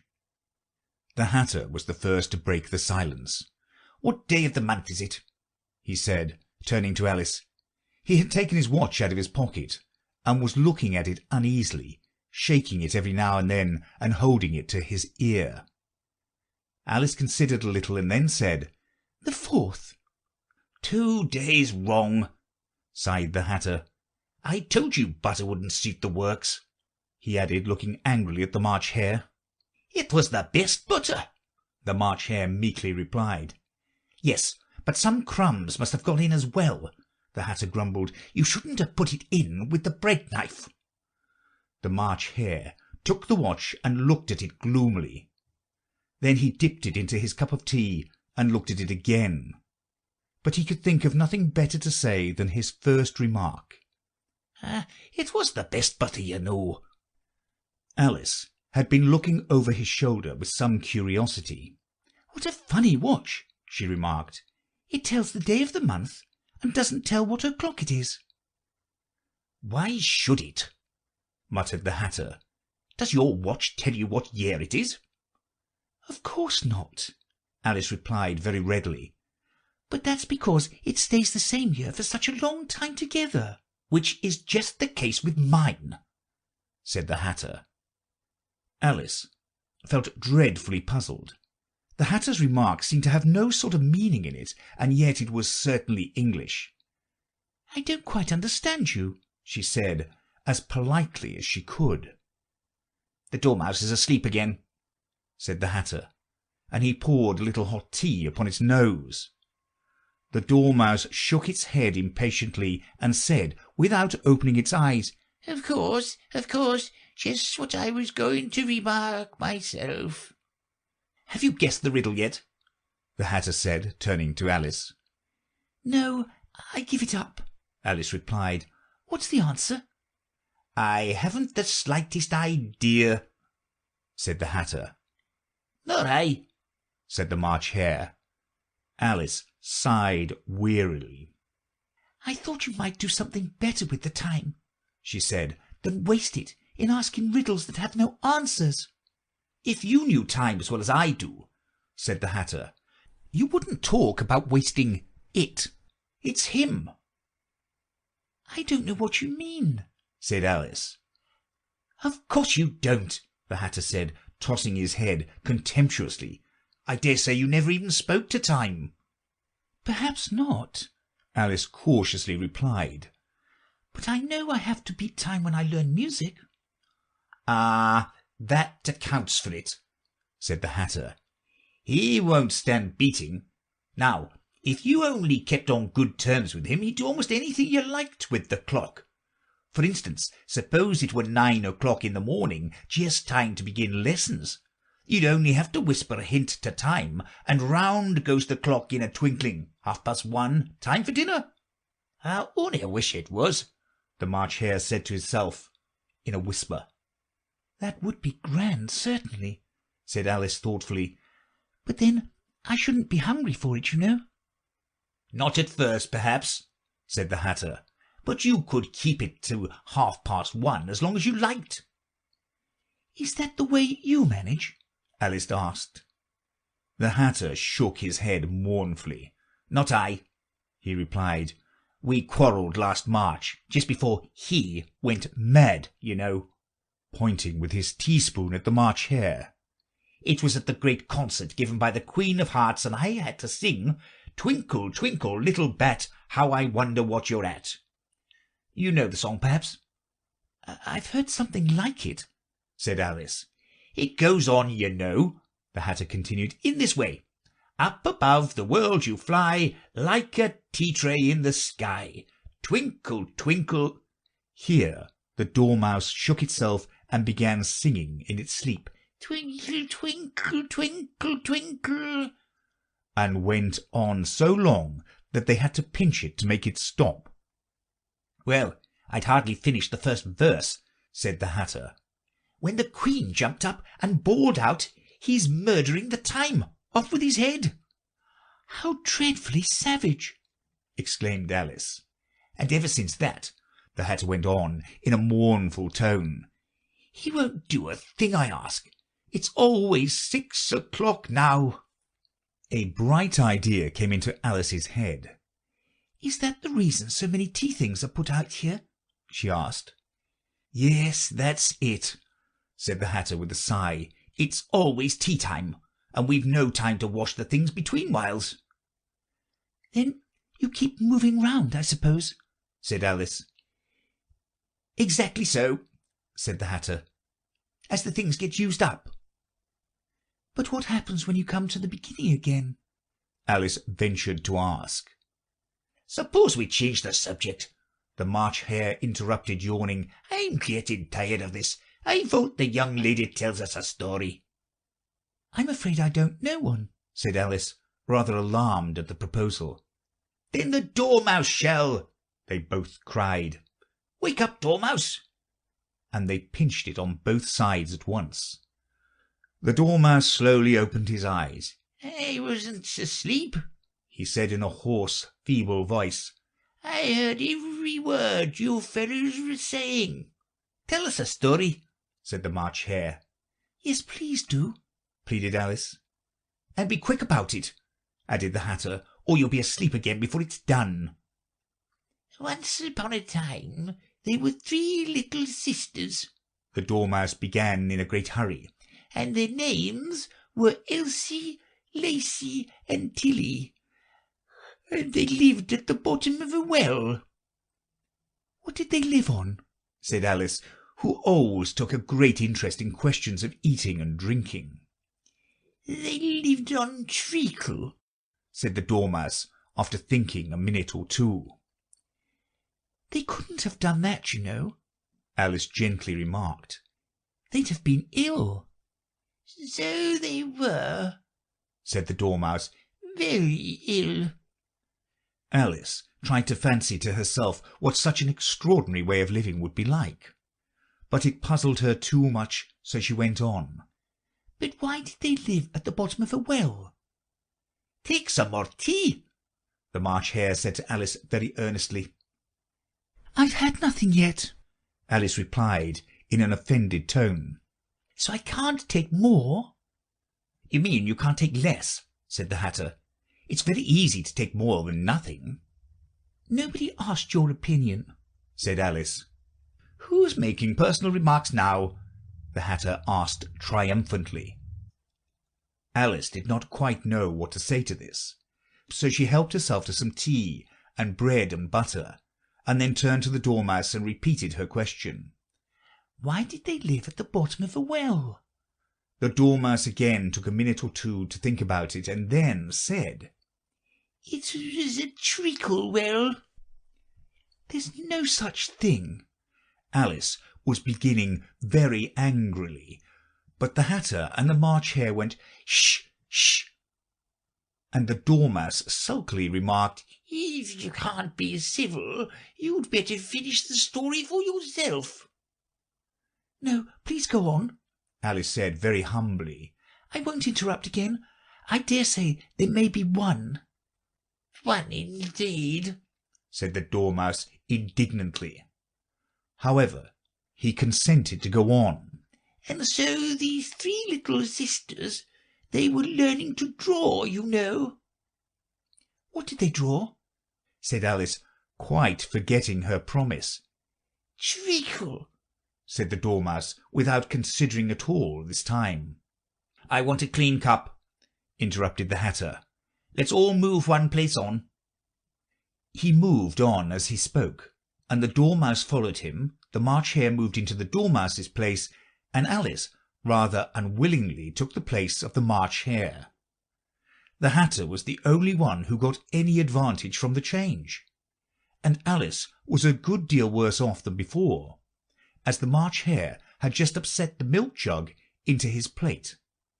Alice did not wish to offend the Dormouse again, so she began very cautiously. "But I don't understand. Where did they draw the treacle from?" "You can draw water out of a water well," said the Hatter, "so I should think you could draw treacle out of a treacle well, eh, stupid?" "But they were in the well," Alice said to the Dormouse, not choosing to notice this last remark. "Of course they were," said the Dormouse. "Well in." This answer so confused poor Alice that she let the Dormouse go on for some time without interrupting it. "They were learning to draw," the Dormouse went on, yawning and rubbing its eyes, for it was getting very sleepy. "and they drew all manner of things, everything that begins with an M." "Why with an M?" said Alice. "Why not?" said the March Hare. Alice was silent.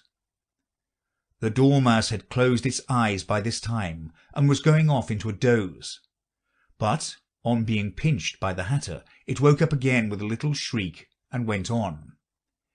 "That begins with an M, such as mousetraps, and the moon, and memory, and muchness. You know you say things are much of a muchness. Did you ever see such a thing as a drawing of a muchness?" "Really, now you ask me," said Alice, very much confused. "I don't think—" "Then you shouldn't talk," said the Hatter. This piece of rudeness was more than Alice could bear. She got up in great disgust and walked off. The Dormouse fell asleep instantly, and neither of the others took the least notice of her going, though she looked back once or twice, half hoping they would call after her. The last time she saw them, they were trying to put the Dormouse into the teapot. "At any rate, I'll never go there again," said Alice, as she picked her way through the wood. "It's the stupidest tea party I ever was at in all my life." Just as she said this, she noticed that one of the trees had a door leading right into it. "That's very curious," she thought. "But everything's curious today. I think I may as well go in at once." And in she went. Once more she found herself in the long hall and close to the little glass table. "Now I'll manage better this time," she said to herself, and began by taking the little golden key and unlocking the door that led into the garden. Then she went to work nibbling at the mushroom. She had kept a piece of it in her pocket till she was about a foot high. Then she walked down the little passage, and then she found herself at last in the beautiful garden, among the bright flower beds and the cool fountains. The Queen's Croquet Ground. A large rose tree stood near the entrance of the garden. The roses growing on it were white, but there were 3 gardeners at it busily painting them red. Alice thought this a very curious thing, and she went nearer to watch them. And just as she came up to them, she heard one of them say, "Look out now, Five, don't go splashing paint over me like that." "I couldn't help it," said Five in a sulky tone. "Seven jogged my elbow." On which Seven looked up and said, "That's right, Five, always lay the blame on others." "You'd better not talk," said Five. "I heard the Queen say only yesterday you deserve to be beheaded." "What for?" said the one who had spoken first. "That's none of your business too," said Seven. "Yes, it is his business," said Five. "and I'll tell him. It was for bringing the cook tulip roots instead of onions." Seven flung down his brush and had just begun, "Well, of all the unjust things," when his eye chanced to fall upon Alice as she stood watching him, and he checked himself suddenly. The others looked round also, and all of them bowed low. "Would you tell me," said Alice, a little timidly, "why you are painting those roses?" 5 and 7 said nothing, but looked at 2. 2 began in a low voice. "Why, the fact is, you see, miss, this here ought to have been a red rose bush, and we put a white one in by mistake. And if the Queen was to find it out, we should all have our heads cut off, you know. So you see, miss, we're doing our best afore she comes to—" At this moment 5, who had been anxiously looking across the garden, called out, "The Queen! The Queen!" and the 3 gardeners instantly threw themselves flat upon their faces. There was a sound of many footsteps, and Alice looked round eagerly to see the Queen. First came 10 soldiers carrying clubs. These were all shaped like the 3 gardeners, oblong and flat, with their hands and feet at the corners. Next the 10 courtiers. These were ornamented all over with diamonds, and walked 2 and 2, as the soldiers did. After this came the royal children. There were 10 of them, and the little dears came jumping merrily along hand in hand, in couples. They were all ornamented with hearts. Next came the guests, mostly kings and queens, and among them Alice recognised the White Rabbit. It was talking in a hurried, nervous manner, smiling at everything that was said, and went by without noticing her. Then followed the Knave of Hearts, carrying the king's crown on a crimson velvet cushion, and last of all this grand procession came the King and Queen of Hearts. Alice was rather doubtful whether she ought not to lie down on her face like the three gardeners, but she could not remember ever having heard of such a rule of processions. And besides, what would be the use of a procession, thought she, if people had all to lie down upon their faces, so that they couldn't see it? So she stood still where she was and waited. When the procession came opposite to Alice, they all stopped and looked at her, and the Queen said severely, "Who is this?" She said it to the Knave of Hearts, who only bowed and smiled in reply. "Idiot!" said the Queen, tossing her head impatiently, and turning to Alice, she went on, "What is your name, child?" "My name is Alice, so please your Majesty," said Alice very politely.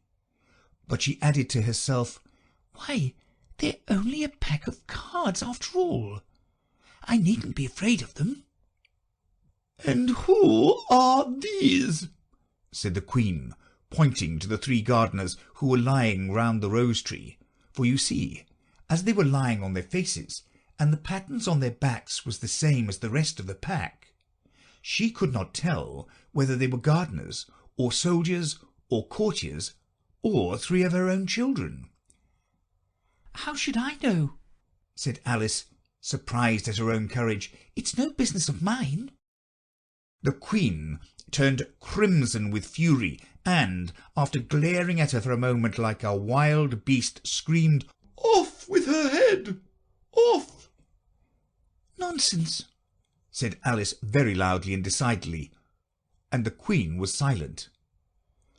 The King laid his hand upon her arm and timidly said, "Consider, my dear, she is only a child." The Queen turned angrily away from him and said to the Knave, "Turn them over." The Knave did so very carefully with one foot. "Get up," said the Queen in a shrill, loud voice, and the three gardeners instantly jumped up and began bowing to the King, the Queen, the royal children, and everybody else. "Leave off that!" screamed the Queen.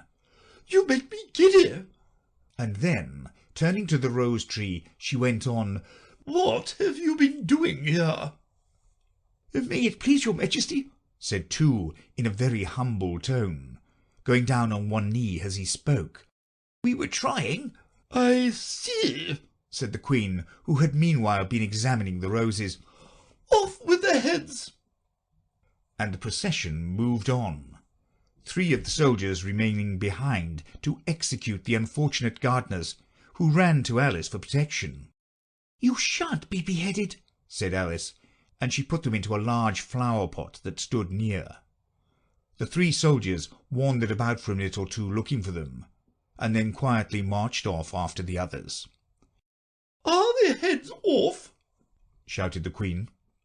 "Their heads are gone, if it please your Majesty," the soldiers shouted in reply. "That's right," shouted the Queen. "Can you play croquet?" The soldiers were silent and looked at Alice, as the question was evidently meant for her. "Yes," shouted Alice. "Come on, then," roared the Queen, and Alice joined the procession, wondering very much what would happen next. It's a very fine day," said a timid voice at her side. She was walking by the White Rabbit, who was peeping anxiously into her face. "Very," said Alice. "Where's the Duchess?" "Hush, hush," said the rabbit in a low, hurried tone. He looked anxiously over his shoulder as he spoke, and then raised himself upon tiptoe, put his mouth close to her ear, and whispered, "She's under sentence of execution."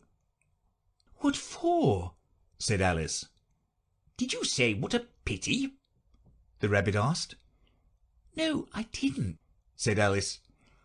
"I don't think it's at all a pity. I said, what for?" "She boxed the Queen's ears," the rabbit began. Alice gave a little scream of laughter. "Oh, hush!" the rabbit whispered in a frightened tone. "The Queen will hear you. You see, she came rather late, and the Queen said—" "Get to your places!" shouted the Queen in a voice of thunder, and people began running about in all directions, tumbling up against each other. However, they got settled down in a minute or two, and the game began. Alice thought she had never seen such a curious croquet ground in her life. It was all ridges and furrows. The balls were live hedgehogs, the mallets live flamingos, and the soldiers had to double themselves up to stand on their hands and feet to make the arches. The chief difficulty Alice found at first was in managing her flamingo.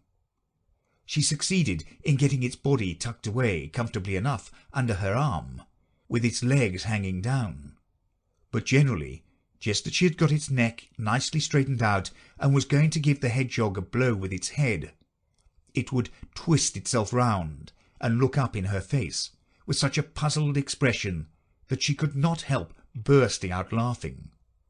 And when she had got its head down and was going to begin again, it was very provoking to find that the hedgehog had unrolled itself and was in the act of crawling away. Besides all this, there was generally a ridge or furrow in the way wherever she wanted to send the hedgehog to, and as the doubled-up soldiers were always getting up and walking off to other parts of the ground, Alice soon came to the conclusion that it was a very difficult game indeed. The players all played at once without waiting for turns, quarrelling all the while, and fighting for the hedgehogs. And in a very short time the Queen was in a furious passion, and went stamping about and shouting, "Off with his head!" or "Off with her head!" about once a minute. Alice began to feel very uneasy, to be sure. She had not as yet had any dispute with the Queen, but she knew that it might happen any minute. And then, thought she, what would become of me? They're dreadfully fond of beheading people here. The great wonder is that there's anyone left alive. She was looking about for some way of escape, and wondering whether she could get away without being seen, when she noticed a curious appearance in the air.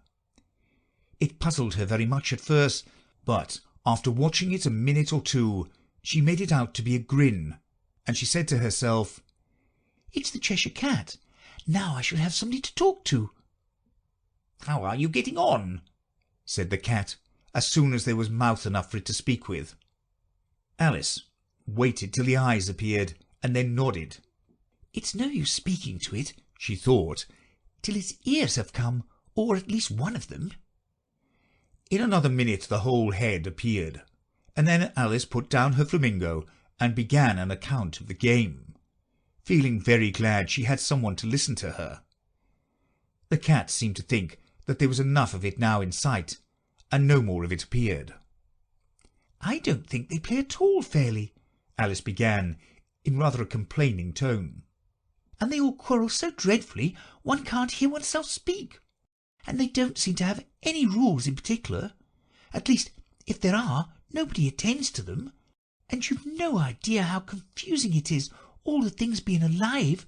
For instance, there's the arch I've got to go through next, walking about at the other end of the ground. And I should have croqueted the Queen's hedgehog just now, only it ran away when it saw mine coming." "How do you like the Queen?" said the cat in a low voice. "Not at all," said Alice. "She's so extremely—" Just then she noticed that the Queen was close behind her, listening. So she went on, likely to win. It's hardly worth while finishing the game." The Queen smiled and passed on. "Who are you talking to?"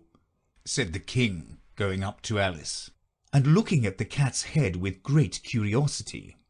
"It's a friend of mine, a Cheshire cat," said Alice. "Allow me to introduce it." "I don't like the look of it at all," said the King. "However, it may kiss my hand if it likes." "I'd rather not," the cat remarked. "Don't be impertinent," said the King, "and don't look at me like that." He got behind Alice as he spoke. "A cat may look at a king," said Alice. "I've read that in some book, but I don't remember where." "Well, it must be removed," said the King very decidedly, and he called the Queen, who was passing at the moment. "My dear, I wish you would have this cat removed." The Queen had only one way of settling all difficulties, great or small. "Off with his head," she said, without even looking round. "I'll fetch the executioner myself," said the King eagerly, and he hurried off. Alice thought she might as well go back and see how the game was going on, as she heard the Queen's voice in the distance screaming with passion. She had already heard her sentence 3 of the players to be executed for having missed their turns, and she did not like the look of things at all, as the game was in such confusion that she never knew whether it was her turn or not. So she went in search of her hedgehog. The hedgehog was engaged in a fight with another hedgehog, which seemed to Alice an excellent opportunity for croqueting one of them with the other. The only difficulty was that her flamingo was gone across to the other side of the garden, where Alice could see it trying in a helpless sort of way to fly up into a tree. By the time she had caught the flamingo and brought it back, the fight was over, and both the hedgehogs were out of sight. "But it doesn't much matter," thought Alice, "as all the archers are gone from this side of the ground." So she tucked it away under her arm, that it might not escape again, and went back for a little more conversation with her friend. When she got back to the Cheshire Cat, she was surprised to find quite a large crowd collected round it. There was a dispute going on between the executioner, the King, and the Queen, who were all talking at once, while all the rest were quite silent and looked very uncomfortable. The moment Alice appeared, she was appealed to by all 3 to settle the question, and they repeated their arguments to her, though, as they all spoke at once, she found it very hard indeed to make out exactly what they said. The executioner's argument was that you couldn't cut off a head unless there was a body to cut it from, that he had never had to do such a thing before, and he wasn't going to begin at his time of life. The King's argument was that anything that had a head could be beheaded, and that you weren't to talk nonsense. The Queen's argument was that if something wasn't done about it in less than no time, she'd have everybody executed all round. It was this last remark that had made the whole party look so grave and anxious. Alice could think of nothing else to say but, "It belongs to the Duchess. You'd better ask her about it." "She is in prison," the Queen said to the executioner. "Fetch her here." And the executioner went off like an arrow. The cat's head began fading away the moment he was gone, and by the time he had come back with the Duchess, it had entirely disappeared. So the King and the executioner ran wildly up and down looking for it, while the rest of the party went back to the game. The Mock Turtle's Story. "You can't think how glad I am to see you again, you dear old thing," said the Duchess, as she tucked her arm affectionately into Alice's, and they walked off together. Alice was very glad to find her in such a pleasant temper, and thought to herself that perhaps it was only the pepper that had made her so savage when they met in the kitchen. when I'm a duchess," she said to herself, not in a very hopeful tone, though, "I won't have any pepper in my kitchen at all. Soup does very well without. Maybe it's always pepper that makes people hot-tempered," she went on, very much pleased at having found out a new kind of rule. "And vinegar that makes them sour, and chamomile that makes them bitter, and barley sugar and such things that make children sweet-tempered. I only wish people knew that. Then they wouldn't be so stingy about it, you know." She had quite forgotten the Duchess by this time, and was a little startled when she heard her voice close to her ear. "You're thinking about something, my dear, and that makes you forget to talk. I can't tell you just now what the moral of that is, but I shall remember it in a bit." "Perhaps it hasn't one," Alice ventured to remark. "Tut, tut, child," said the Duchess.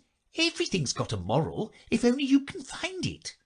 And she squeezed herself up closer to Alice's side as she spoke. Alice did not much like keeping so close to her.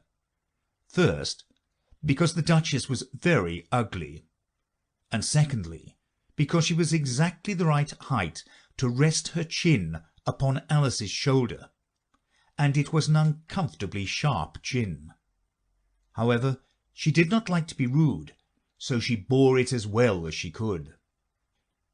"The game's going on rather better now," she said, by way of keeping up the conversation a little. "'Tis so," said the Duchess. "and the moral of that is, oh, 'tis love that makes the world go round." "Somebody said," Alice whispered, "that it's done by everybody minding their own business."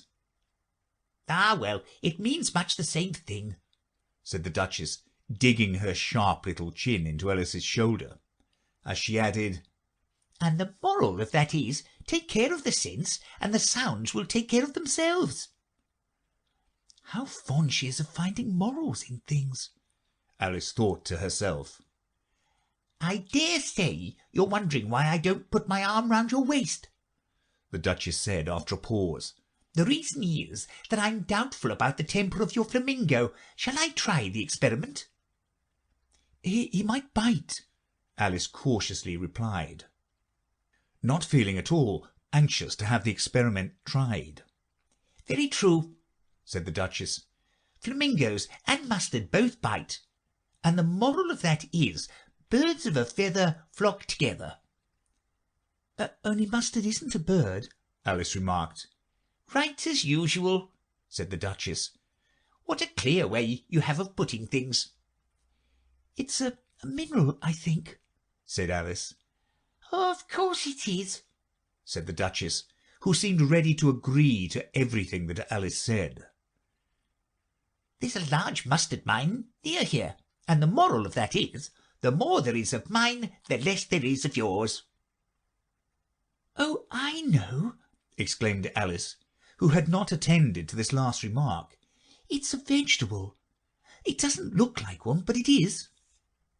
"I quite agree with you," said the Duchess. "and the moral of that is, be what you would seem to be, or, if you'd like it put more simply, never imagine yourself not to be otherwise than what it might appear to others that what you were or might have been was not otherwise than what you had been would have appeared to them to be otherwise." "I think I should understand that better," Alice said very politely, "if I had it written down, but I can't quite follow it as you say it." "That's nothing to what I could say if I chose," the Duchess replied in a pleased tone. "Pray don't trouble yourself to say it any longer than that," said Alice. "Oh, don't talk about trouble," said the Duchess. "I make you a present of everything I've said as yet." "A cheap sort of present," thought Alice. "I'm glad they don't give birthday presents like that." But she did not venture to say it out loud. "Thinking again?" the Duchess asked, with another dig of her sharp little chin. "I've a right to think," said Alice sharply, for she was beginning to feel a little worried.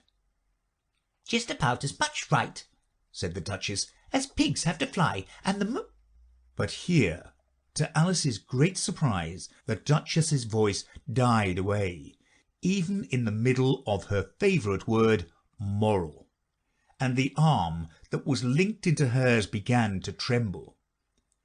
Alice looked up, and there stood the Queen in front of them, with her arms folded, frowning like a thunderstorm.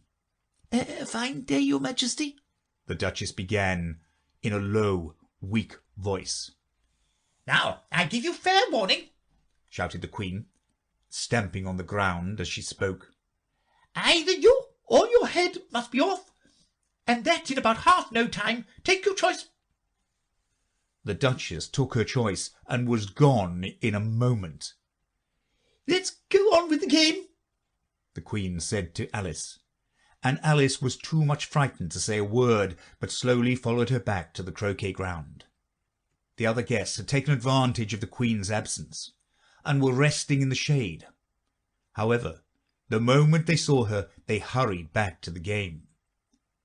The Queen merely remarked that a moment's delay would cost them their lives. All the time they were playing, the Queen never left off quarrelling with the other players, and shouting, "Off with his head!" or "Off with her head!" Those whom she sentenced were taken into custody by the soldiers, who of course had to leave off being archers to do this, so that by the end of half an hour or so there were no archers left, and all the players except the King, the Queen, and Alice were in custody and under sentence of execution. Then the Queen left off quite out of breath and said to Alice, "Have you seen the Mock Turtle yet?" No, said Alice. I don't even know what a mock turtle is. "It's the thing Mock Turtle soup is made from," said the Queen. I never saw one or heard of one, said Alice. "Come on then," said the Queen, "and he shall tell you his history."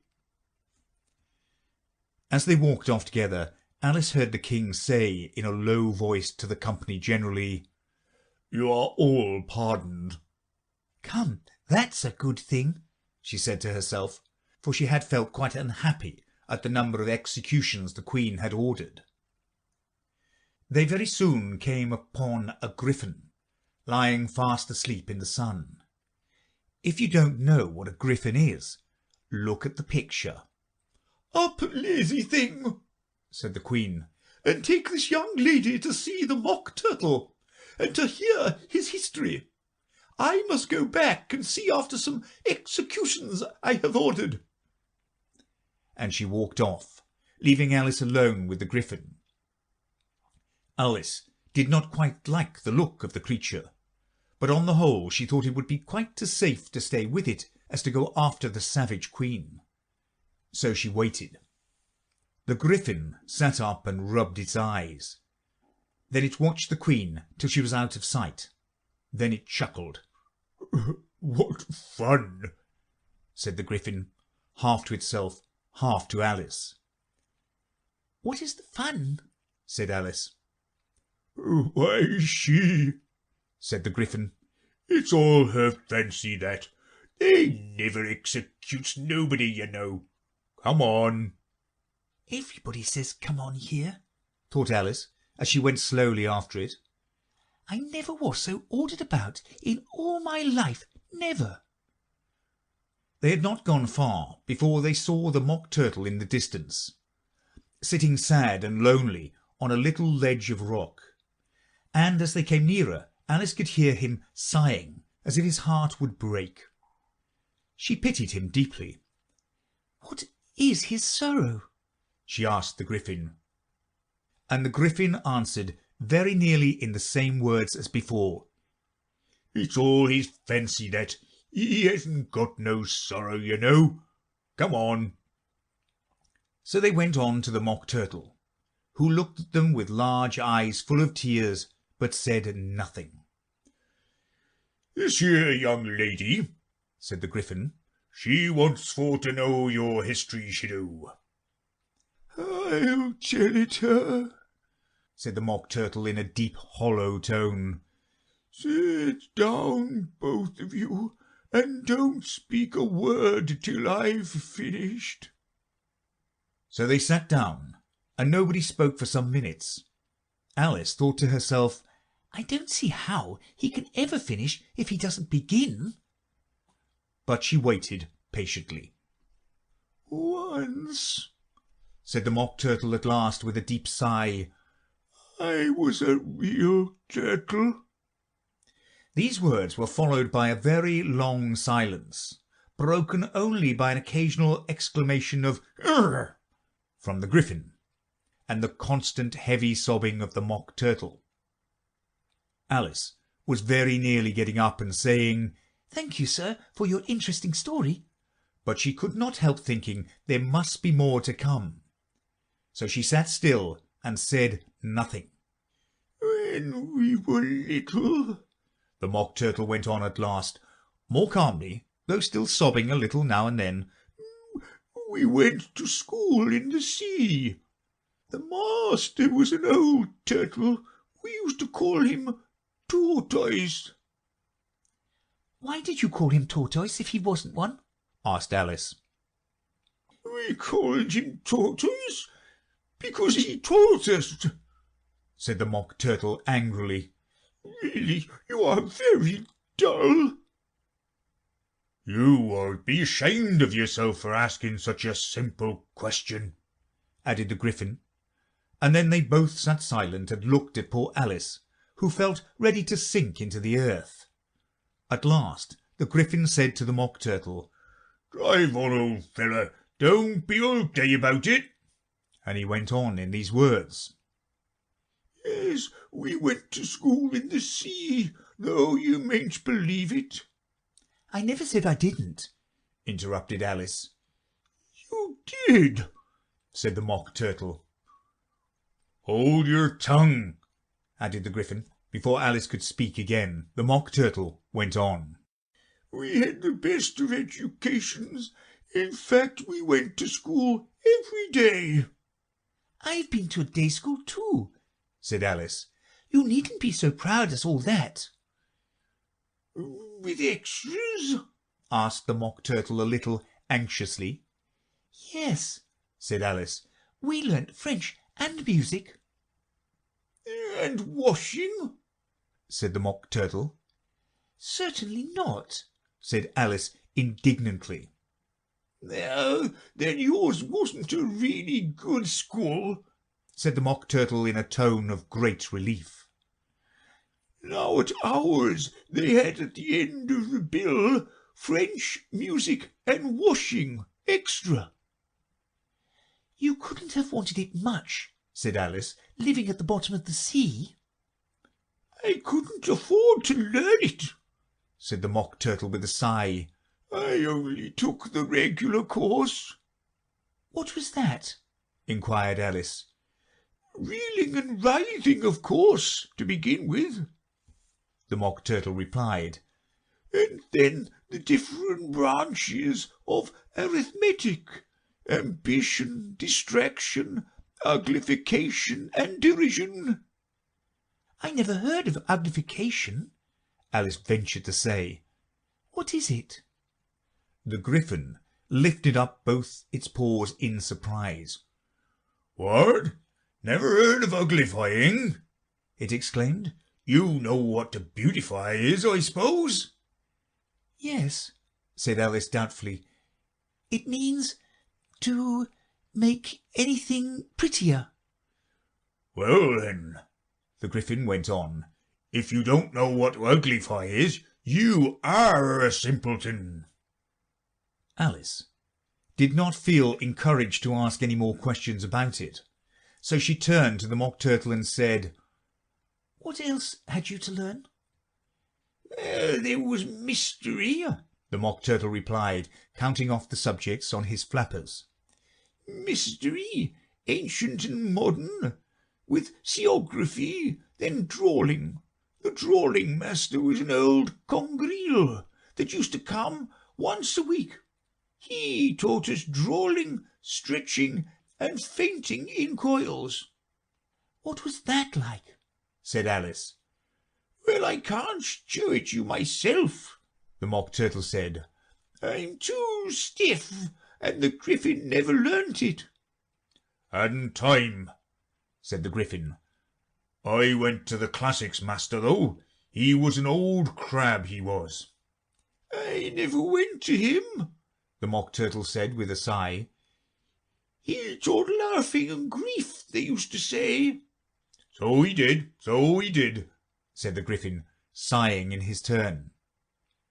And both creatures hid their faces in their paws. "And how many hours a day did you do lessons?" said Alice, in a hurry to change the subject. 10 hours the first day," said the Mock Turtle. 9 the next, and so on." "What a curious plan!" exclaimed Alice. "That's the reason they're called lessons," the Griffin remarked. "Because they lessen from day to day." This was quite a new idea to Alice, and she thought it over a little before she made her next remark. "Then the 11th day must have been a holiday." "Of course it was," said the Mock Turtle. "And how did you manage on the 12th?" Alice went on eagerly.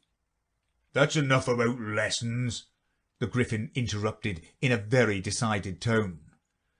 "Tell her something about the games now." The Lobster Quadrille. The Mock Turtle sighed deeply and drew the back of one flapper across his eyes. He looked at Alice and tried to speak, but for a minute or two sobs choked his voice. "Same as if he had a bone in his throat," said the Griffin, and it set to work shaking him and punching him in the back. At last the Mock Turtle recovered his voice, and with tears running down his cheeks, he went on again. "You may not have lived much under the sea." "I haven't," said Alice. "And perhaps you were never even introduced to a lobster." Alice began to say, "I once tasted," but checked herself hastily, and said, "No, never." "So you can have no idea what a delightful thing a lobster quadrille is?" "No, indeed," said Alice. "What sort of dance is it?" "Why," said the Griffin, "you first form into a line along the seashore." "2 lines," cried the Mock Turtle. "Seals, turtles, salmon, and so on. Then, when you cleared all the jellyfish out of the way—" "That generally takes some time," interrupted the Griffin. "You advance twice." "Each with a lobster as a partner," cried the Griffin. "Of course," the Mock Turtle said. "Advance twice, set to partners." "Change lobsters and retire in same order," continued the Griffin. "Then, you know," the Mock Turtle went on, "you throw the—" "The lobsters," shouted the Griffin with a bound into the air. "as far out to sea as you can." "Swim after them," screamed the Griffin. "Turn a somersault in the sea." cried the Mock Turtle, capering wildly about. "Change lobsters again," yelled the Griffin at the top of its voice. "Back to land again, and that's all the first figure," said the Mock Turtle, suddenly dropping his voice. And the two creatures who had been jumping about like mad things all this time sat down again very sadly and quietly, and looked at Alice. "It must be a very pretty dance," said Alice timidly. "Would you like to see a little of it?" said the Mock Turtle. "Very much indeed," said Alice. "Come, let's try the first figure," said the Mock Turtle to the Griffin. "We can do without lobsters, you know. Which shall sing?" "Oh, you sing," said the Griffin. "I've forgotten the words." So they began solemnly dancing round and round Alice, every now and then treading on her toes when they passed too close, and waving their forepaws to mark the time, while the Mock Turtle sang this very slowly and sadly. "Will you walk a little faster?" said a whiting to a snail. "There's a porpoise close behind us, and he's treading on my tail. See how eagerly the lobsters and the turtles all advance. They are waiting on the shingle. Will you come and join the dance? Will you, won't you, will you, won't you, will you join the dance? Will you, won't you, will you, won't you join the dance? You can really have no notion how delightful it will be when they take us up and throw us with the lobsters out to sea." But the snail replied, too far, and gave a look askance. Said he thanked the whiting kindly, but he would not join the dance. Would not, could not, would not, could not, would not join the dance. Would not, could not, would not, could not join the dance. "What matters it how far we go?" his scaly friend replied. "There is another shore, you know, upon the other side.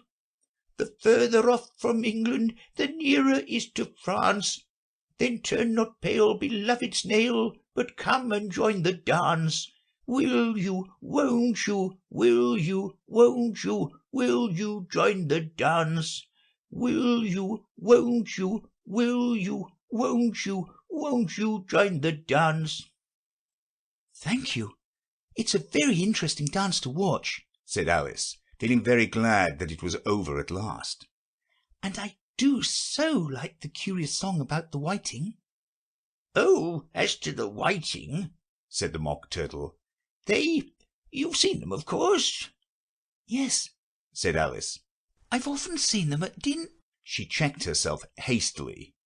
"I don't know where Din may be," said the Mock Turtle, "but if you've seen them so often, of course you know what they're like." I believe so," Alice replied thoughtfully. "They have their tails in their mouths, and they're all over crumbs."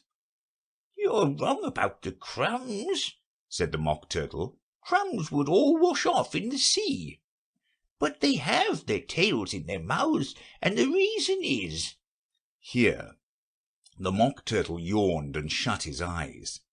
"Tell her about the reason and all that," he said to the Gryphon. "The reason is," said the Gryphon, "that they would go with the lobsters to the dance. So they got thrown out to sea. So they had to fall a long way. So they got their tails fast in their mouths. So they couldn't get them out again. That's all." "Thank you," said Alice. "It's very interesting. I never knew so much about a whiting before." "I can tell you more than that, if you like," said the Gryphon. "Do you know why it's called a whiting?" "I never thought about it," said Alice. "Why?" "It does the boots and shoes," the Gryphon replied very solemnly. Alice was thoroughly puzzled. "Does the boots and shoes?" she repeated in a wondering tone. "Why, what are your shoes done with?" said the Gryphon. "I mean, what makes them so shiny?" Alice looked down at them and considered a little before she gave her answer. "They're done with blacking, I believe." "Boots and shoes under the sea," the Gryphon went on in a deep voice, "are done with a whiting. Now you know." "And what are they made of?" Alice asked in a tone of great curiosity. "Soles and eels, of course," the Gryphon replied rather impatiently. "Any shrimp could have told you that." "If I'd been the whiting," said Alice, whose thoughts were still running on the song, "I'd have said to the porpoise, 'Keep back, please. We don't want you with us.'" "They are obliged to have him with them," the Mock Turtle said. "No wise fish would go anywhere without a porpoise." "Wouldn't it really?" said Alice, in a tone of great surprise. "Of course not," said the Mock Turtle. "Why, if a fish came to me and told me he was going a journey, I should say, with what purpose?" "Don't you mean purpose?" said Alice. "I mean what I say," the Mock Turtle replied in an offended tone. And the Gryphon added, "Come, let's hear some of your adventures." "I could tell you my adventures, beginning from this morning," said Alice a little timidly. "but it's no use going back to yesterday, because I was a different person then." "Explain all that," said the Mock Turtle. "Oh, no, the adventures first," said the Gryphon in an impatient tone. "Explanations take such a dreadful time." So Alice began telling them her adventures from the time when she first saw the White Rabbit. She was a little nervous about it just at first. The two creatures got so close to her, one on each side, and opened their eyes and mouths so very wide. But she gained courage as she went on. Her listeners were perfectly quiet till she got to the part about her repeating, "You are old, Father William," to the caterpillar, and the words all coming out different. And then the Mock Turtle drew a long breath and said, "That's very curious." "It's all about as curious as it can be," said the Gryphon. "It all came different," the Mock Turtle repeated thoughtfully. "I should like to hear her try and repeat something now. Tell her to begin." He looked at the Gryphon, as if he thought it had some kind of authority over Alice. "Stand up and repeat. 'Tis the voice of the sluggard," said the Gryphon. "How the creatures order one about and make one repeat lessons," thought Alice. "I might as well be at school at once." However, she got up and began to repeat it, but her head was so full of the lobster quadrille that she hardly knew what she was saying, and the words came very queer indeed. "'Tis the voice of the lobster, I heard him declare, you have baked me too brown, I must sugar my hair. As a duck with its eyelids, so he with his nose trims his belt and his buttons, and turns out his toes. When the sands are all dry, he is gay as a lark, and will talk in contemptuous tones of the shark. But when the tide rises, and the sharks are around, his voice has a timid and tremulous sound." "That's different from what I used to say when I was a child," said the Gryphon. "Well, I never heard it before," said the Mock Turtle. "but it sounds uncommon nonsense." Alice said nothing. She had sat down with her face in her hands, wondering if anything would ever happen in a natural way again. "I should like to have it explained," said the Mock Turtle. "She can't explain it," said the Gryphon hastily. "Go on with the next verse." "But about his toes," the Mock Turtle persisted. "How could he turn them out with his nose, you know?" "It's the first position in dancing," Alice said, but was dreadfully puzzled by the whole thing, and longed to change the subject. "Go on with the next verse," the Gryphon repeated impatiently. "It begins, 'I passed by his garden.'" Alice did not dare to disobey, though she felt sure it would all come wrong, and she went on in a trembling voice. I passed by his garden, and marked with one eye how the owl and the panther were sharing a pie. The panther took pie crust and gravy and meat, while the owl had the dish as its share of the treat. When the pie was all finished, the owl, as a boon, was kindly permitted to pocket the spoon, while the panther received knife and fork with a growl, and concluded the banquet. "What is the use of repeating all that stuff?" the Mock Turtle interrupted. "If you don't explain it as you go on, it's by far the most confusing thing I ever heard." "Yes, I think you'd better leave off," said the Gryphon, and Alice was only too glad to do so. "Shall we try another figure of the lobster quadrille?" the Gryphon went on. "Or would you like the Mock Turtle to sing you a song?" "Oh, a song, please, if the Mock Turtle would be so kind," Alice replied, so eagerly that the Gryphon said in a rather offended tone, No accounting for tastes. Sing her Turtle Soup, will you, old fellow?" The Mock Turtle sighed deeply, and began in a voice sometimes choked with sobs to sing this. Beautiful soup so rich and green, waiting in a hot tureen. Who for such dainties would not stoop?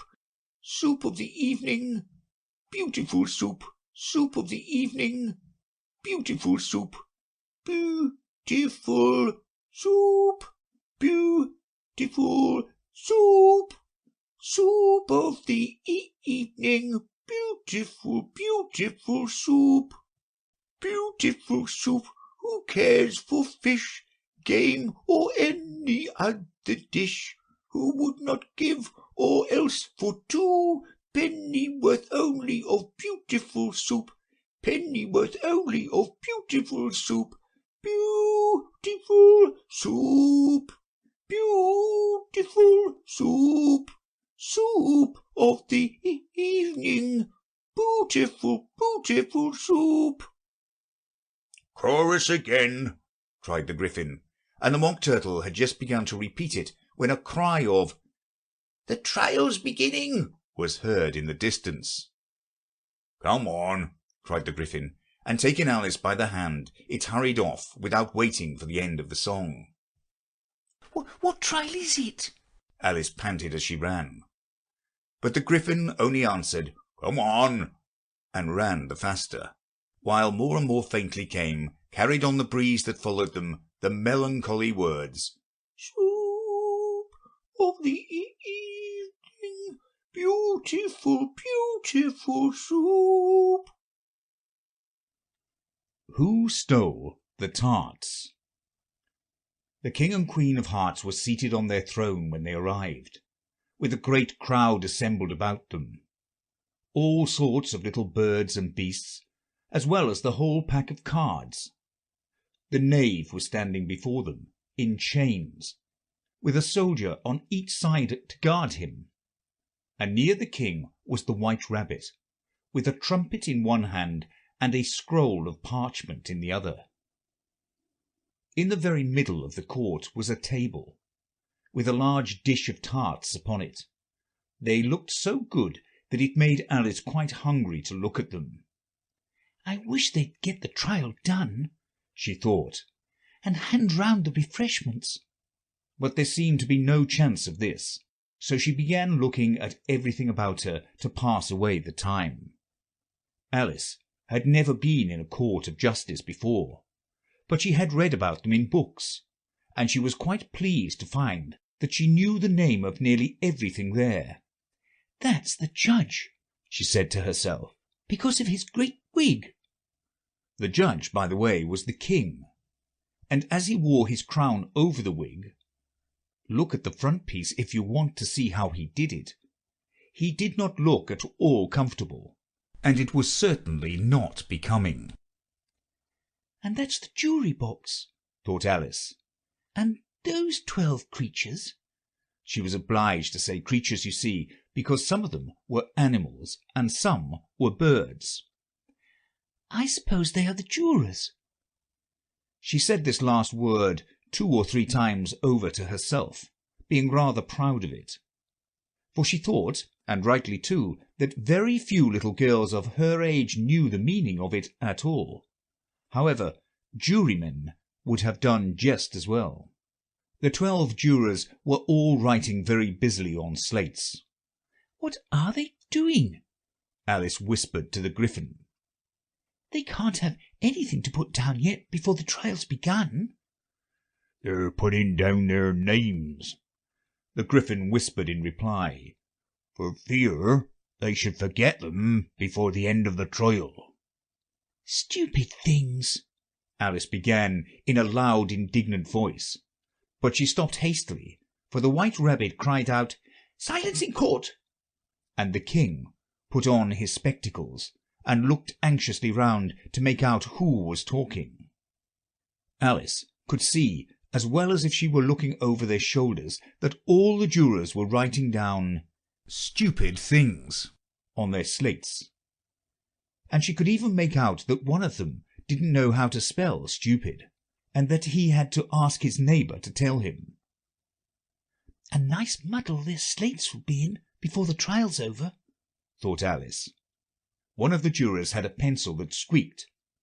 This, of course, Alice could not stand, and she went round the court and got behind him, and very soon found an opportunity of taking it away. She did it so quickly that the poor little juror, it was Bill the lizard, could not make out at all what had become of it. So, after hunting all about for it, he was obliged to write with one finger for the rest of the day. And this was of very little use, as it left no mark on the slate. "Herald, read the accusation," said the king. On this the White Rabbit blew 3 blasts on the trumpet, and then unrolled the parchment scroll, and read as follows. The Queen of Hearts, she made some tarts, all on a summer day. The Knave of Hearts, he stole those tarts, and took them quite away. "Consider your verdict," the king said to the jury. Not yet, not yet, the rabbit hastily interrupted. There's a great deal to come before that. "Call the first witness," said the king, and the White Rabbit blew 3 blasts on the trumpet and called out, "First witness." The first witness was the Hatter. He came in with a teacup in one hand and a piece of bread and butter in the other. "I beg your pardon, your Majesty," he began, "for bringing these in, but I hadn't quite finished my tea when I was sent for." "You ought to have finished," said the king. "When did you begin?" The Hatter looked at the March Hare, who had followed him into the court arm in arm with the Dormouse. 14th of March, I think it was, he said. 15th, said the March Hare. 16th, added the Dormouse.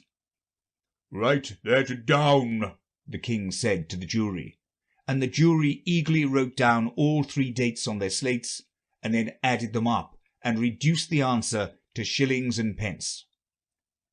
"Take off your hat," the king said to the Hatter. "It isn't mine," said the Hatter. "Stolen!" the king exclaimed, turning to the jury, who instantly made a memorandum of the fact. "I keep them to sell," the Hatter added in an explanation. "I've none of my own. I'm a Hatter." Here the Queen put on her spectacles and began staring at the Hatter, who turned pale and fidgeted. "Give your evidence," said the king, "and don't be nervous, or I'll have you executed on the spot." This did not seem to encourage the witness at all. He kept shifting from one foot to the other, looking uneasily at the Queen, and in his confusion he bit a large piece out of his teacup instead of the bread and butter. Just at this moment Alice felt a very curious sensation, which puzzled her a great deal until she made out what it was. She was beginning to grow larger again, and she thought at first she would get up and leave the court. But on second thoughts she decided to remain where she was as long as there was room for her. "I wish you wouldn't squeeze so," said the Dormouse, who was sitting next to her. "I can hardly breathe." "I can't help it," said Alice very meekly. "I'm growing." "You've no right to grow here," said the Dormouse. "Don't talk nonsense," said Alice more boldly. "You know you're growing too." "Yes, but I grow at a reasonable pace," said the Dormouse. "Not in that ridiculous fashion." And he got up very sulkily and crossed over to the other side of the court. All this time the Queen had never left off staring at the Hatter, and just as the Dormouse crossed the court, she said to one of the officers of the court, "Bring me the list of the singers in the last concert," on which the wretched Hatter trembled so that he shook both his shoes off. "Give your evidence," the king repeated angrily, or I'll have you executed, whether you're nervous or not." "I'm a poor man, your Majesty," the Hatter began in a trembling voice, "and I hadn't begun my tea, not above a week or so. And what with the bread and butter getting so thin, and the twinkling of the tea—" "The twinkling of the what?" said the king. It began with the tea," the Hatter replied. "Of course twinkling begins with a T," said the king sharply. "Do you take me for a dunce? Go on." "I'm a poor man," the Hatter went on, "and most things twinkled after that. Only the March Hare said—" "I didn't," the March Hare interrupted in a great hurry. "You did," said the Hatter. "I deny it," said the March Hare. "He denies it," said the king. "Leave out that part." "Well, at any rate, the Dormouse said—" the Hatter went on, looking anxiously round to see if he would deny it too. But the Dormouse denied nothing, being fast asleep. "After that," continued the Hatter, "I cut some more bread and butter." "But what did the Dormouse say?" one of the jury asked. "That I can't remember," said the Hatter. "You must remember," remarked the king, "or I'll have you executed." The miserable Hatter dropped his teacup on bread and butter and went down on one knee. "I'm a poor man, your Majesty," he began. "You're a very poor speaker," said the king. Here one of the guinea pigs cheered, and was immediately suppressed by the officers of the court. As this is a rather hard word, I will just explain to you how it was done. They had a large canvas bag, which tied up at the mouth with strings. Into this they slipped the guinea pig head first, and then sat upon it. "I'm glad I've seen that done," thought Alice. "I've so often read in the newspaper, at the end of trials, there was some attempt at applause which was immediately suppressed by the officers of the court, and I never understood what it meant till now." "If that's all you know about it, you may stand down," continued the king. "I can't go no lower," said the Hatter. "I'm on the floor as it is." "Then you may sit down," the king replied. Here the other guinea pig cheered and was suppressed. "Come, that finished the guinea pigs," thought Alice. "Now we shall get on better." "I'd rather finish my tea," said the Hatter, with an anxious look at the Queen, who was reading the list of singers. "You may go," said the king, and the Hatter hurriedly left the court, without even waiting to put his shoes on. "And just take his head off outside," the Queen added to one of the officers. But the Hatter was out of sight before the officer could get to the door. "Call the next witness," said the king. The next witness was the Duchess's cook. She carried a pepper box in her hand, and Alice guessed who it was, even before she got into the court, by the way the people near the door began sneezing all at once. "Give your evidence," said the king. "Shan't," said the cook. The king looked anxiously at the White Rabbit, who said in a low voice, "Your Majesty must cross-examine this witness." "Well, if I must, I must," the king said with a melancholy air, and, after folding his arms and frowning at the cook till his eyes were nearly out of sight, he said in a deep voice, "What are tarts made of?" "Pepper mostly," said the cook. "Treacle," said a sleepy voice behind her. "Collar that dormouse!" the Queen shrieked out. "Behead that dormouse! Turn that dormouse out of court! Suppress him! Pinch him! Off with his whiskers!" For some minutes the whole court was in confusion getting the dormouse turned out, and by the time they had settled down again, the cook had disappeared. "Never mind," said the king with an air of great relief. "Call the next witness." And he added in an undertone to the Queen, "Really, my dear, you must cross-examine the next witness. It quite makes my forehead ache." Alice watched the White Rabbit as he fumbled over the list, feeling very curious to see what the next witness would be like. "For they haven't got much evidence yet," she said to herself. Imagine her surprise when the White Rabbit read out at the top of his shrill little voice the name Alice. Alice's evidence. "Here!" cried Alice, quite forgetting in the flurry of the moment how large she had grown in the last few minutes.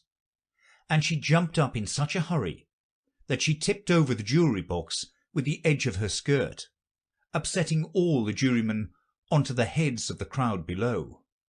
And there they lay, sprawling about, reminding her very much of a globe of goldfish she had accidentally upset the week before.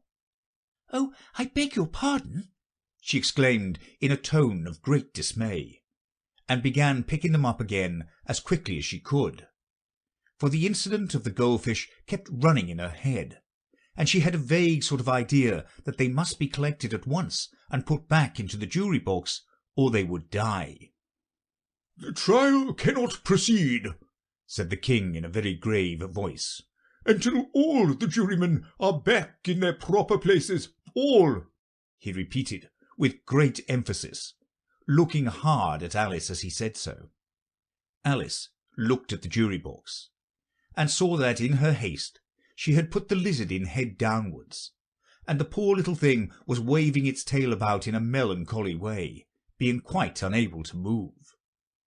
She soon got it out again and put it right. "Not that it signifies much," she said to herself. "I should think it would be quite as much use in the trial one way up as the other." As soon as the jury had a little recovered from the shock of being upset, and their slates and pencils had been found and handed back to them, they set to work very diligently to write out a history of the accident. All except the lizard, who seemed too much overcome to do anything but sit with its mouth open, gazing up into the roof of the court. "What do you know about this business?"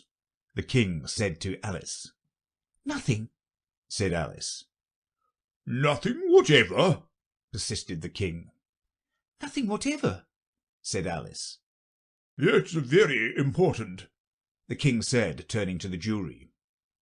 They were just beginning to write this down on their slates when the White Rabbit interrupted. "Unimportant, your Majesty means, of course," he said in a very respectable tone, but frowning and making faces at him as he spoke. "Unimportant, of course, I meant," the King hastily said, and went on to himself in an undertone. "Important, unimportant, unimportant, important," as if he were trying which word sounded best. Some of the jury wrote it down important, and some unimportant. Alice could see this as she was near enough to look over their slates. "But it doesn't matter a bit," she thought to herself. At this moment the King, who had been for some time busily writing in his notebook, cackled out, "Silence!" and read out from his book. "Rule 42. All persons more than a mile high to leave the court." Everybody looked at Alice. "I'm not a mile high," said Alice. "You are," said the King. "Nearly 2 miles high," added the Queen. "Well, I shan't go at any rate," said Alice. "Besides, that's not a regular rule. You invented it just now." "It's the oldest rule in the book," said the King. "Then it ought to be number 1, said Alice. The King turned pale and shut his notebook hastily. "Consider your verdict," he said to the jury in a low, trembling voice. "There's more evidence to come yet, please your Majesty," said the White Rabbit, jumping up in a great hurry. "This paper has just been picked up." "What's in it?" said the Queen. "I haven't opened it yet," said the White Rabbit.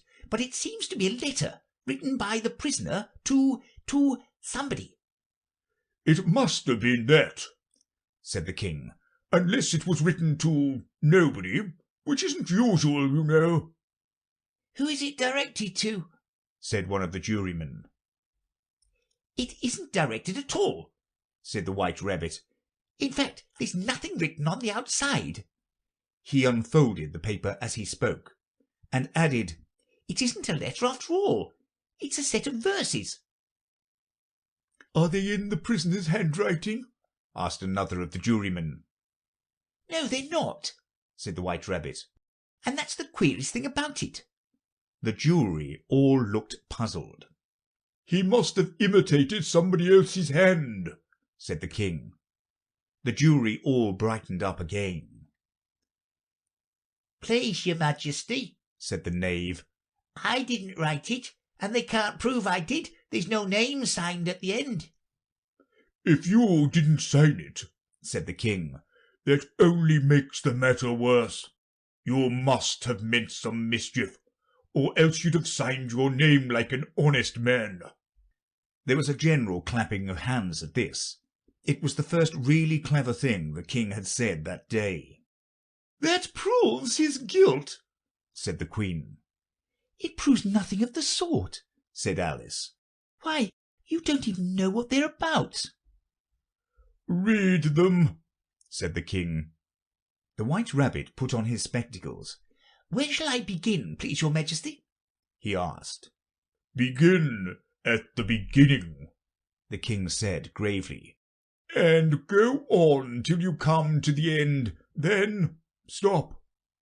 These were the verses the White Rabbit read.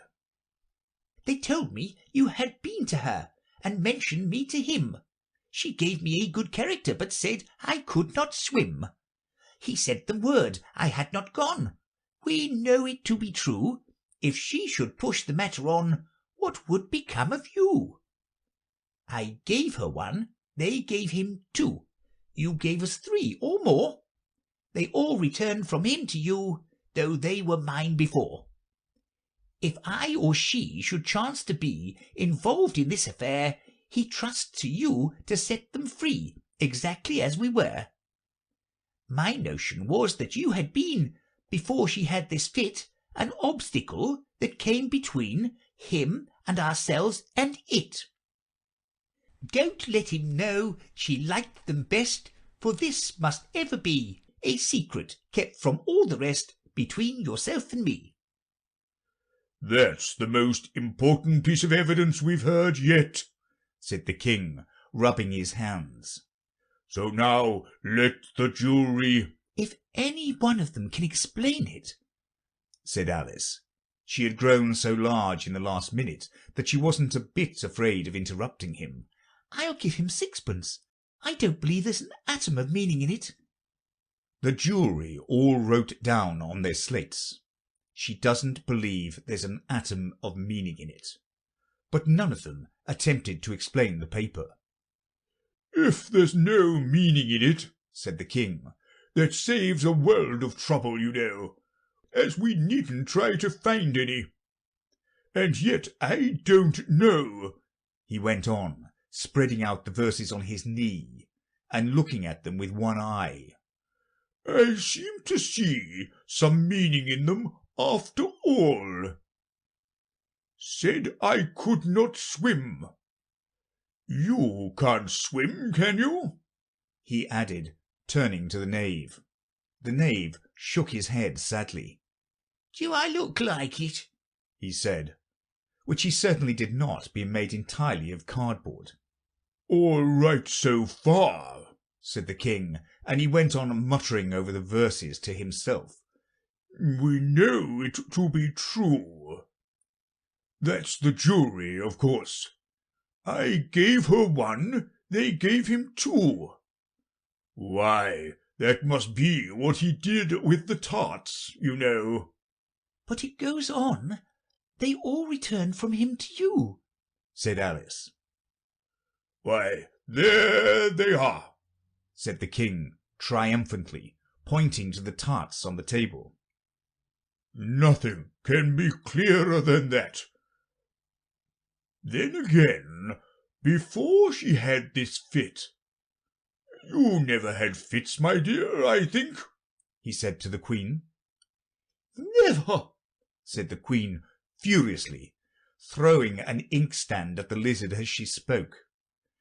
The unfortunate little Bill had left off writing on his slate with one finger, as he found it made no mark, but he now hastily began again, using the ink that was trickling down his face as long as it lasted. Then the words don't fit, said the King, looking round the court with a smile. There was a dead silence.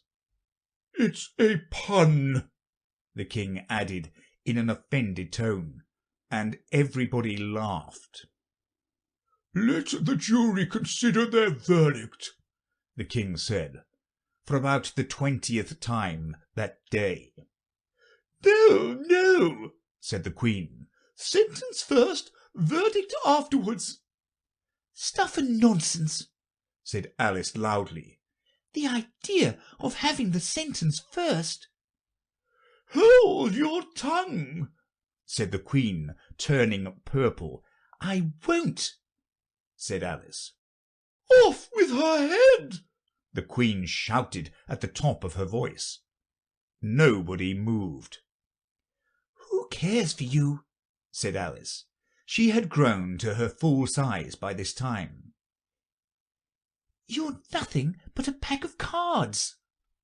At this, the whole pack rose up in the air and came flying down upon her.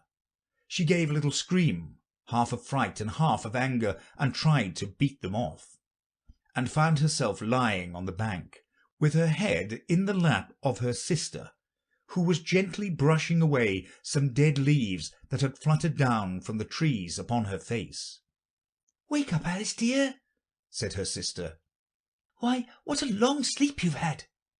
Oh, I've had such a curious dream, said Alice, and she told her sister, as well as she could remember them, all these strange adventures of hers that you have just been reading about. And when she had finished, her sister kissed her and said, It was a curious dream, dear, certainly. But now run in to your tea. It's getting late. So Alice got up and ran off, thinking while she ran, as well as she might, what a wonderful dream it had been. But her sister sat still just as she left her, leaning her head on her hand, watching the setting sun and thinking of little Alice and all her wonderful adventures, till she too began dreaming after a fashion, and this was her dream. First, she dreamt a little of Alice herself, and once again the tiny hands were clasped upon her knee, and the bright eager eyes were looking up into hers. She could hear the very tones of her voice, and see the queer little toss of her head to keep back the wandering hair that would always get into her eyes. And still as she listened, or seemed to listen, the whole place around her became alive with the strange creatures of her little sister's dream. The long grass rustled at her feet as the white rabbit hurried by. The frightened mouse splashed his way through the neighbouring pool. She could hear the rattle of the teacups as the March Hare and his friends shared their never-ending meal, and the shrill voice of the Queen ordering off her unfortunate guests to execution. Once more the pig baby was sneezing on the Duchess's knee, while plates and dishes crashed around it. Once more the shriek of the griffin, the squeaking of the lizard's slate pencil, and the choking of the suppressed guinea pigs filled the air, mixed up with the distant sobs of the miserable mock turtle. So she sat on, with closed eyes, and half believed herself in Wonderland, though she knew she had but to open them again, and all would change to dull reality. The grass would be only rustling in the wind, and the pool rippling to the waving of the reeds. The rattling teacups would change to tinkling sheep bells, and the Queen's shrill cries to the voice of the shepherd boy. and the sneeze of the baby, the shriek of the griffin, and all the other queer noises would change, she knew, to the confused clamour of the busy farmyard, while the lowing of the cattle in the distance would take the place of the mock turtle's heavy sobs.